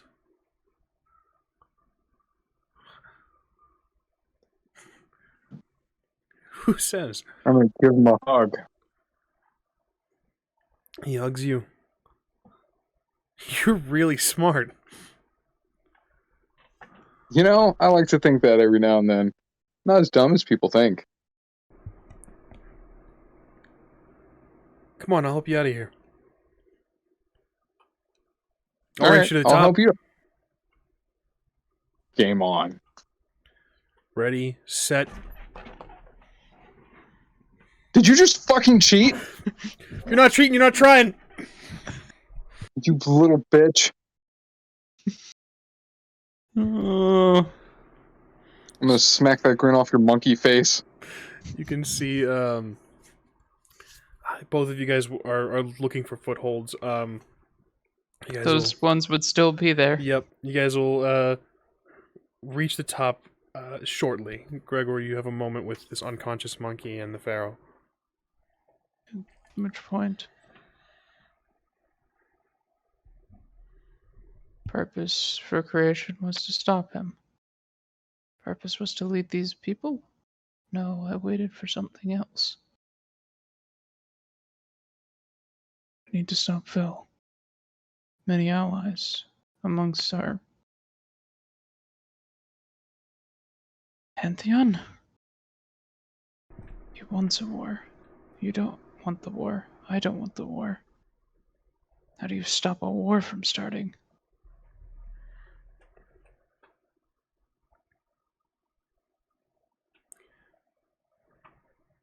At this point, I'm trying to figure out things.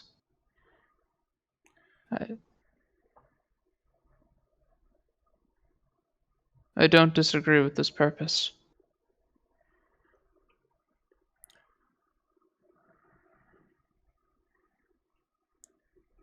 Then by the free will that I gave you, your path is yours to choose. And your friends, looks down at the pit where you can see Charles, and Charles just, I fucking won, I told you! He gets dragged down. You didn't win! You can see That was Charles by a hair emerge. anyways, you shit. You can see Charles emerge, you know, you can recognize him by the clothing. You can see both of them scrambling up. First one to touch Gregor wins! Tackle Gregor. Can I dodge? You can attempt to, yes. Yeah, let's see if you can dodge. They're both gonna try to tackle you. Son of a bitch. I'm gonna use my Bokin to help. I'm a toss Chim Chim. Okay. He's not big enough to stop me. No, but if I throw him over the pit. 3, 4. 4 on Charles's side. I got 6. Nice. What am I rolling to defend against this? I would say Dex Athletics. Yeah, let's do that. I don't have the only other thing I could possibly do was fire. Before you roll, I would argue that at this point you have survived, Charles. You can choose Dex and Survival if you so choose. I'll do that. You should burn some momentum. Are you okay with me burning momentum to dodge you tackling me? Well, I'll I'm say this only as okay well. with you burning 4. I'll say this as well. You're dodging 2 people, so if you're burning momentum, it may help you to burn a lot of momentum here. You're right, because I have to divide the pool, don't I? Correct. Mhm. So I'm okay with Cool. you burning 2 per. Yeah, that'll be wise. I'll burn 2 per person. Burning 4 momentum, understood. Yep. So you're saying half of our maximum pool. Charles finally got him. Excellent. For Charles, this be 3 material. Hang on. Is the Shadow Pharaoh on the other side of Gregor? I just need He's over to the pit. He's over the pit. So he's Oh my standing God, just. I thought I was gonna fucking. I thought No, I was no. gonna like right into him. And then for Charles, that one explodes. Okay. So that was a 5 and a 4. 5 on Charles, 4 on Charles. Literally, a match on Charles and a 1 less than Charles. Yeah. So Charles, you reach him first. You tackle him. Shortly followed after by young Charles, now Charles. I win. I don't know. It was pretty close. We'd have to get a judge. Gregor, who did you feel touch you first? Chim Chim. Oh, did we lose to Chim Chim? No, Chim Chim started the race before we began the race. Chim Chim, you're a cheater. He kind of qualified. tries to wake up Chim Chim. Chim Chim's just unconscious. Start poking his nose. Hold his nose shut. Just plug it. His little mouth. Just. Hey, you're a fucking cheater, Chim Chim. Starts to just feverishly sign. I'll sign beignet. Chuck does as well. Just, you called him Chuck. I hate myself. You know you don't. The Pharaoh is standing, kind of watching. All right. Oh, yeah. Hi, it's nice to meet you. Charles, meet dear old Dad. Dad, Scion of Sun Wukong, who helps me, and will likely also help me. What to do with you? He looks to young Charles. We decided that. Can I keep him? We're just gonna go. Decided.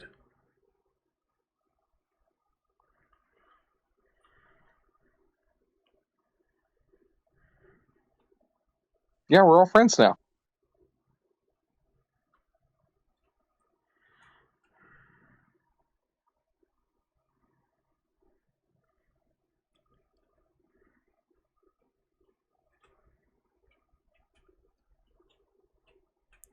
Go now. To your purpose.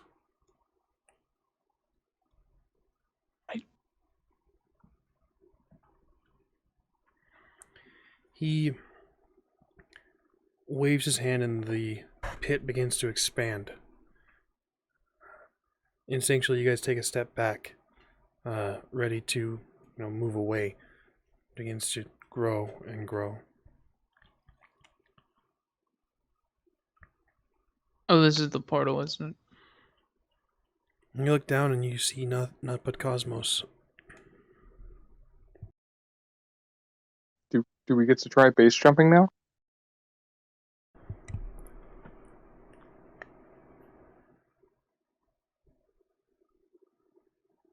Sure.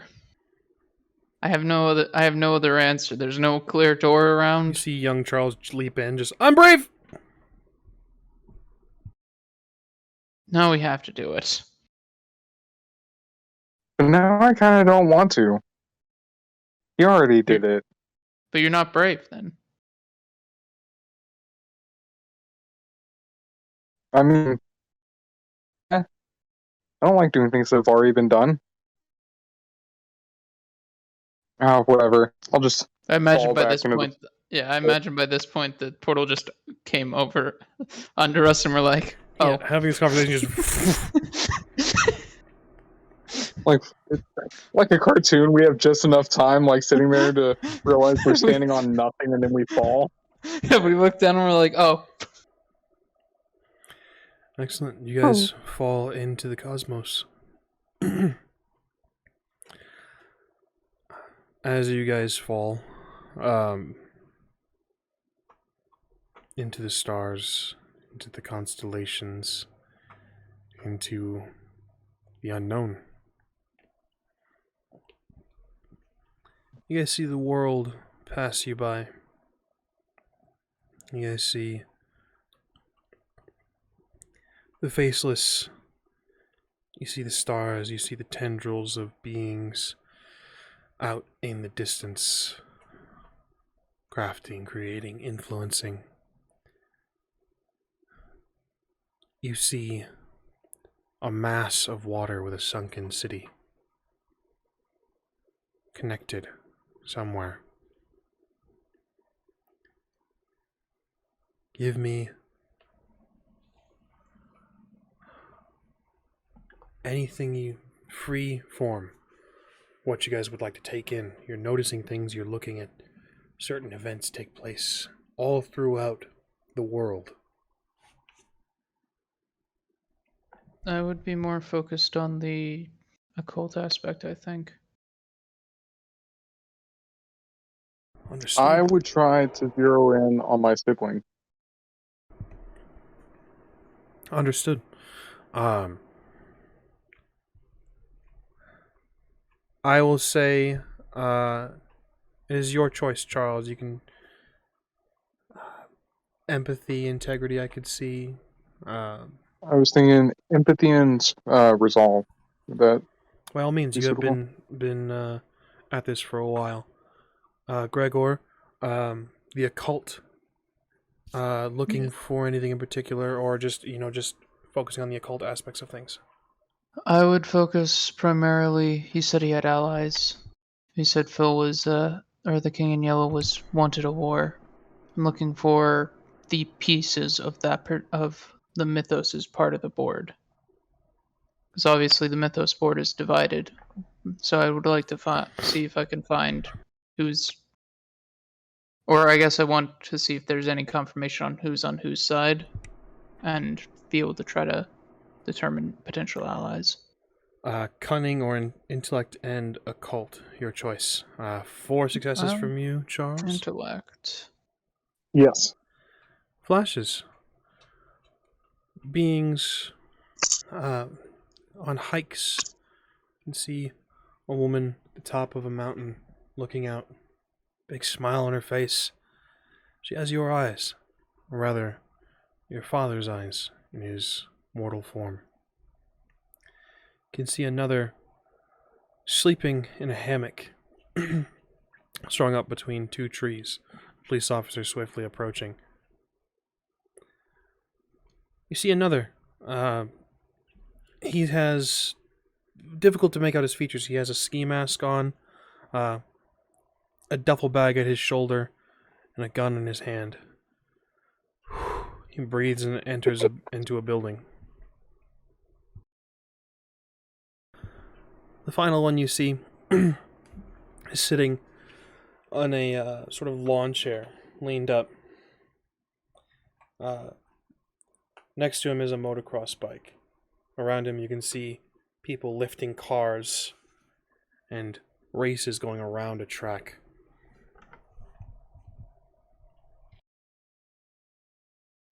Gregor? 8 successes. 8 successes. I rolled 3 10s and then rolled a 10 twice. You see lines divided. You see the King in Yellow and his soldiers. Unsure of why he would want this war. Willing to do his work. Spread throughout. They are actors and hosts of podcasts. Influential in their own right. You can see them spread throughout the world. You can see a swimmer diving into a pool as he makes another lap. The water changes. You can see someone surfing along a deep wave, and you can see eyes beneath the water watching. Another you can see with a rifle perched up on a corner of a building, watching. Smile on his face. I can't do this when you talk. Pulls the trigger. You see another familiar figure. Yellow hoodie, torn jeans, standing in the corner of a bar on this corner stage. Microphone. Hood pulled back, you recognize the vitiligo along the right side. He sings. Stars shining right above you. Each syllable rings out like the chorus you had heard, the beautiful song of those people in the desert.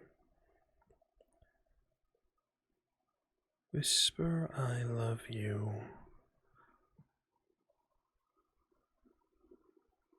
Something moves throughout the crowd, these people drinking and listening.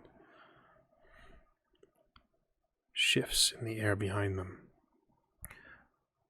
Sycamore trees. Something enters the nape of their necks. They all go unconscious. Bartender sets a drink down, or sets a glass down, I should say. Gives Phil a nod. Dream a little dream of me. People lurch up. Her eyes milky white.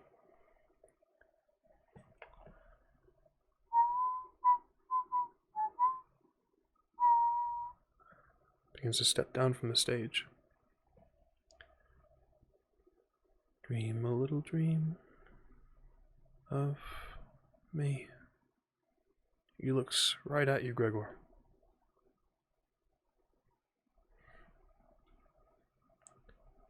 See you soon, brother. Continues to walk as fades. Is there any logos on that bar?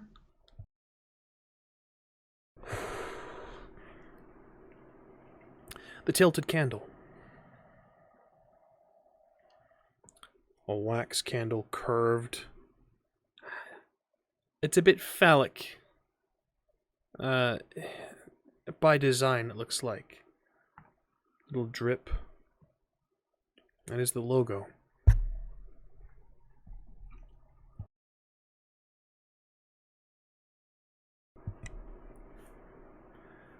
As you zoom through the world, getting glimpses of people in their lives, you see Majin floating in space, staring, his eyes glazed over.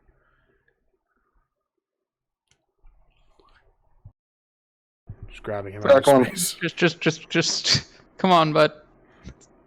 Like, he's not conscious. He's awake. He's breathing and awake. It looks like. I mean, his eyes. I mean, conscious. Yes. Yeah. You guys grab him. Young Charles looks at him and says, "Majin, hey, buddy." Just shake him. You okay? He starts to speak in this sort of strange dialect, almost in tongues. None of you guys can understand this. Yeah, I'm sure it's fine. it's gonna be all right, buddy. Gotta make sure he's still a Scion of Genghis Khan at the end of this. I will be fine. Quickly, you guys fall out of the cosmos onto a building. There's a roof access door that you guys all tumble through, and you can hear a horn being played down in the streets below. The lights still twinkling.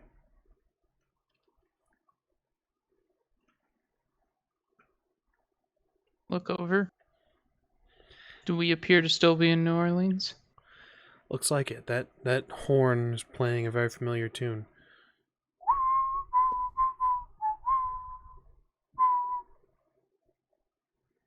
Ah, shit. What, you don't like that song? No, that's the song Phil was just singing. More importantly, we need to go to the racetrack, man. My brother's at the competition. Phil, did you not see what Phil did? What? If I did, I'm pretending I didn't. That's fair. That's fair. Good point. Good Whoa. point. Charles, did you see what Phil did? This place is neat. Starts like knocking on stone. I wonder how long this is gonna last. Go wild, Probably. buddy. Well, given the nature of New Orleans, probably only a couple decades. I thought we decided Mardi Gras can be whenever you want. I think he's talking about the city, Mardi the building. Gras. I think he's talking about the building itself because he's tapping on the building. Speaking of which, we need to get him clothes. What's Mardi Gras? It's a celebration where you need get clothes for drunk Mardi and Naked. don't. He's already in the spirit. Majin is still just on the ground staring at the night sky, unconscious. Eyes open, just speaking slowly.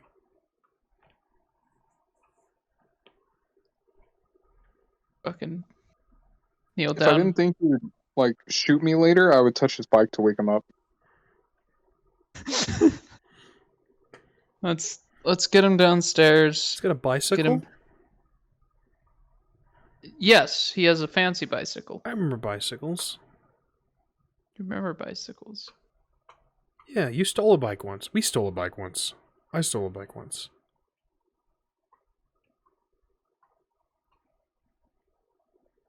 This is neat. All right, Chuck. Let's go.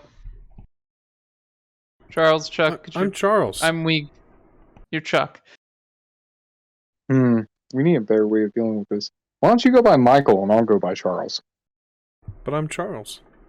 You can go by Leon.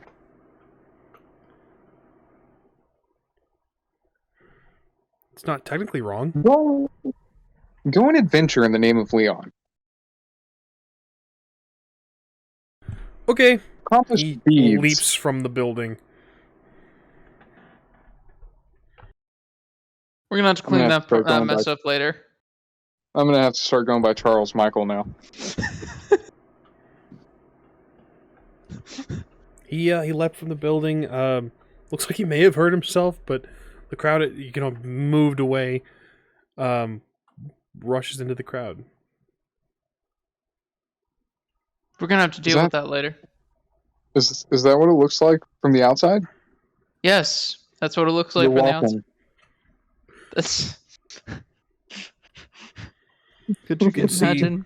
Could you help get imagine? Yeah, I'll help. There's conversation behind the roof access entrance, that little hub, that little hut that houses the. Behind that, there is conversation. Someone's speaking.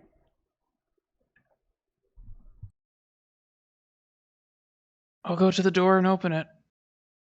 I don't know. The walking around it, if you attempt to, if you would like to, it's not a requirement. I go to the door and open it. I'll weaken And at then, Bernie's pause and poke his head around to see what they're talking about.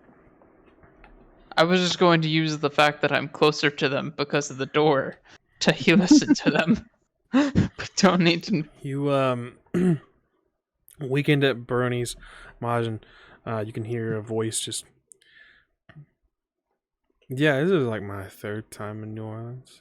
Yeah, no, I'm pretty popular here. I was with some friends. I don't know where they went though. Donnie, hey, come on, Majin. we're leaving. Donnie. Yo! You can see him head just around the thing. He's got what looks like a mannequin with him. There's really messy dark hair. Beautiful, like almost looks like a ball gown, but just encrusted with like little rhinestones and things, red. And it cuts down into the mannequin's stomach and see where a belly button would be. But it's a mannequin. This is your name was Sapphire? This is Sapphire. I don't think it's your real name. Hey, Sapphire. I'm gonna go meet my brother. Bring Sapphire? Sapphire, you want to go meet Charles' brother? Where you guys been? Where's Chim Chim? Hey, Chim Chim. Chim Chim's on the roof as well, just kind of like hugging the floor, just. Let's go get some food. Oh, dude, I'm starving. You starving? You hungry? All right. We should get some. Is food. Sapphire bald? What? No, she's very self-conscious. Don't bring it up. Shut the fuck up. You're going to ruin this Well, for why don't me. we get her like a proper wig? You're That'd gonna be a good present. He tosses her off the building. Ah, see what you did? See what you did. You're rude as shit. You don't know how to talk to ladies, dude. You know what? Actually, you might have a point there. Fairly certain, if they weren't trying to kill you, every other lady you've talked to has openly denied you. Not openly, not all of them. Some of them were nice and discreet about it. That's fair. That's fair. All right, let's. Hey Phil, you wanna take over Weekend and Birdings with Charles for Imagine? Yeah, Since I'm sure. weak. I'm down. What's wrong with him? You all right, buddy? You want a little drinky? He's I don't get think you a little that- drinky. I don't think that's wise flask right in now. Majin's mouth. Yeah, give him a little drink. Dribbles. I He's just gonna be imagine he's racing at the going. competition, so he's gonna need it. I just imagine he's going through like an existential thing, and then he goes through Dionysus's other type of existential thing. Did you guys have fun in your family trip? Did you guys have a field Yeah. trip? Yeah, it was good fun. Got to see my dad. It was nice. Oh, that's cool, dude. How's he doing? He's doing fine. He threatened to unmake me, but decided not to. Oh man, my dad threatens to unmake me all the time. Don't worry about it. I believe that, Tony. Thank you. Yeah. Did you bring me back a souvenir? Did you guys bring me anything cool? Yeah, we actually brought back a duplicate of me. It ran He's off. off in the crowd. Oh, He's that's dope. We should find Stolen him. life is getting more beads than you. He's what? He's getting more beads than you. Nah, dude, there's no way. Look how many beads There's no beads around his neck. That bitch stole my beads. You know, you should hit her with your lightning bolt. But if you look, she's down there right now. He summons the lightning bolt from the fucking sky. A strange thing occurs here. The lightning bolt shoots from the clouds. But you can hear just "Oh!" Attached to the lightning bolt, clinging onto it, is Sun Wukong himself. Just clinging. Donnie's like, "Oh hi." Did you get the letter? Sun Wukong looks around, just. I fucking knew that this would be it. I knew that. I got your letter. I'm happy I found you. Well, are you okay? Yeah, where's Shu? Who? Shu. I don't know. A shoe. Chim Chim. You can see Chim Are you Chim talking about Chim? hiding in the bag now behind you. Who was supposed to bring it back? Where the fuck did he go? He wanted to join the adventure. What? No. What? That counts as What do you mean, divine. no? That counts as divine help. You can't have that. Give me back my monkey. Not if I convinced him myself. Give me back my monkey. What? I convinced him myself. You can see Chim Chim pokes his head out and starts to sign feverishly by your shoulder and says, "Look, I know. Okay, I'm sorry, Shui. Okay, I got it. Okay, just I'm gonna find Beignet. oh, you learned sign language. That's cool. I only know what Chim Chim taught me. Chim Chim looks at you and then looks at Sun Wukong and is just starts to sign at him. He says you know how to spell out beignet. Is that what that is? Yeah, is that all you know? That's all I know. Every time he's been signing at me, I've just been signing that back because I thought it was how I communicate in sign language. I didn't realize I was just saying beignet over and over again. That's must have seemed like fucking a real hilarious. fucking Donnie's he's still holding on to the lightning bolt. Donnie's like, give it. Yeah, what's up with the lightning bolt? When did you get that? I kept it. I hung on to it. Oh. I figured that it would be recalled by whoever sent the letter. So Oh yeah, we played baseball with it, and I smacked the shit out of it. That makes a lot of sense. Why? Nothing. No reason. What? I'm gonna check his face. His face look like bruised or anything? Yeah, there's a little bit of a scar along his right side. There's still just a little bit of discoloration along his cheek. What happened to your face, Pops? Nothing. I wouldn't worry about it. Why are you guys in New Orleans again? First and foremost, Mardi Gras, and it's on the way to California from Florida. From Florida. Yeah, we went to Florida. Yeah, Fucking had to go. why? Oh, we had to deliver some. We picked up a hitchhiker, and he needed to go down to Florida Donnie speaks so he could set a trap for us. Can we talk about this over drinks? Is that okay, Mr. Monkey Man, Mr. Big Monkey Man? Donnie, go throw your lightning bolts at that lady who stole your beads. He won't let it go. Let it give it. Some Kong gonna lets it go. He's just, all right, I'm gonna go get my beads back. Fucking bitch gonna take my beads. You're just a. Hey, Donnie, that's a lightning bolt. Aren't you afraid that the beads will melt? Oh shit! Jumps off of the building. I like to think he just drunkenly staggered off the edge. Which I personally would like to think that he didn't even acknowledge the edge of the building. You guys have really Like he good was friends. just. I wouldn't call him a friend. He just is. He just appears. Okay, so you guys are still clear on this, right? Journey to the west. That's the. Yeah, that's what we did. We came west from California. We went to Florida and then we're going west. All right. Yeah. I guess I had my side stuff too. So I mean, sure. I guess are you guys at least learning things on these little side stories? Yeah. There's a giant war between dragons, horrible abominations, and gods. What? I was talking about like life lessons.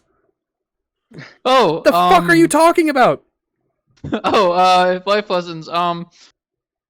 No, fuck a life lesson. Yeah. Explain that. I got one. My life is. I'm only 6 years old. That's the life lesson I learned. Say it again, Charles. Oh, I learned about reflecting, then engaging, and then acting. Look, that's fuck your life lessons. What do you mean a war?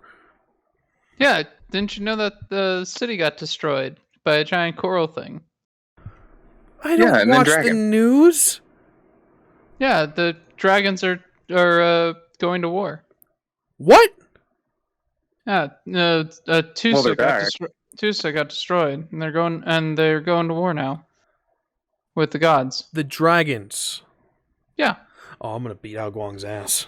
I'm gonna beat his ass. I don't know who that is. I'll beat his ass first. You know, he has a son. He might benefit from a little bit of an ass kicking. You talk. Explain everything. Okay. I will explain everything. Yes. Do you want me to actually say it out? With so you can wonderful reactions. A trip being made to Nyarlathotep's domain. Return trip being made. A new Charles being created and crafted into existence. Yeah, to counteract the whole payment with the name of Leon. Excellent. That is where we're going to close as you explain what's going on to Sun Wukong. Your first conversation with a god that may be able to do something about this.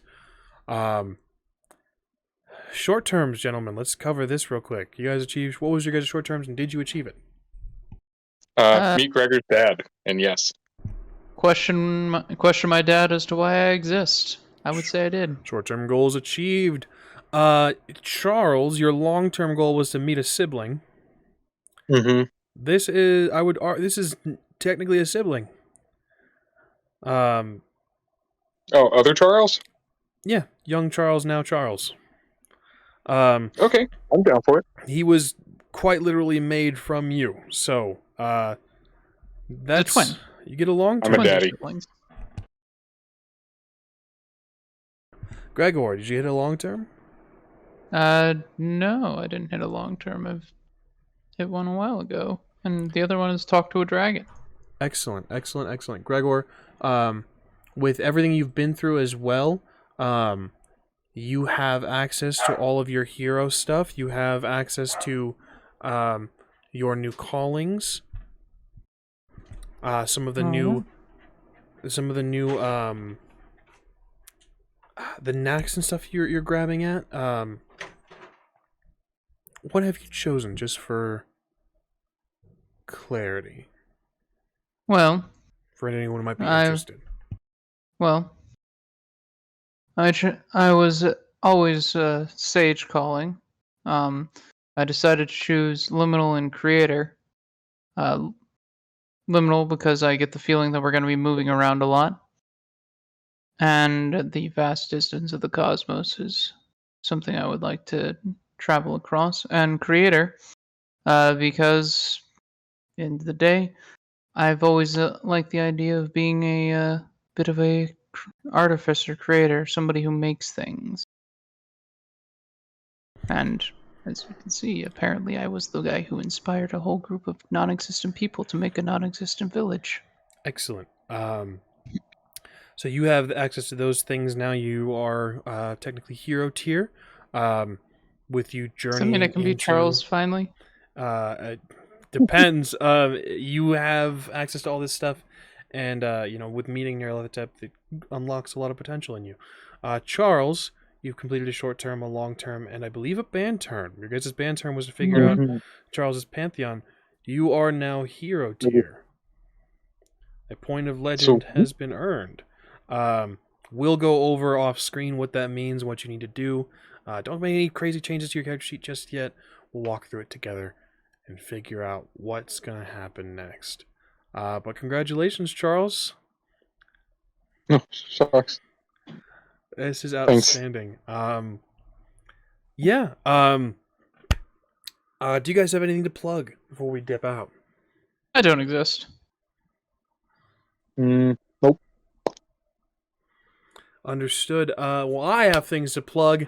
I'm gonna basically shuck this off on one of you guys one of these days. My name is Gilbert Ramos. I've been your story guide for today's Scion story. You can find me everywhere: TikTok, Twitter, Twitch, all the social media things at Ramos the Nomad. We, of course, have been the Rolling Nomads. You can find us over on our Twitch channel, twitch.tv/Rolling Nomads. You can find us over on YouTube, where these episodes are being uploaded, and for your viewing pleasure, over on youtube.com/Rolling Nomads. You can keep up to date with us on Twitter at _Rolling Nomads. That's where we put all of our updates and our tech and our new scheduling stuff, because I frequently forget that Twitch has a schedule option. So there's times where streams were canceled and I don't mark them off of Twitch, but I let a tweet know. So that's the best way to keep in touch with us about what's going on. You can join us next Friday for Vampire Chronicle for the Book of Saints, the Sabbat game that we run. Normally we have the Kindred Come, another Vampire Chronicle we do on Sundays as well, but we're going to be taking a hiatus in April. I wanted to jump out and voice that verbally real quick as we get some scheduling and some life events taken care of. Gregor, aka Aaron, over on the Kindred Come, has shifted his position in the world, so he's reacquiring some things. We have some work schedules that need to be fixed up, and so we're going to be taking a hiatus in April, and then that's going to pick back up after Scion Godsend, whereas previously it took place before. But with all of that being said, I appreciate you guys for watching. Thank you guys very much. Last minute plug, last minute words of wisdom, gentlemen. Nope, nothing. No, I don't want to. Okay. Majin, we'll miss you. We'll see you next Sunday. Hopefully we have full cast once more.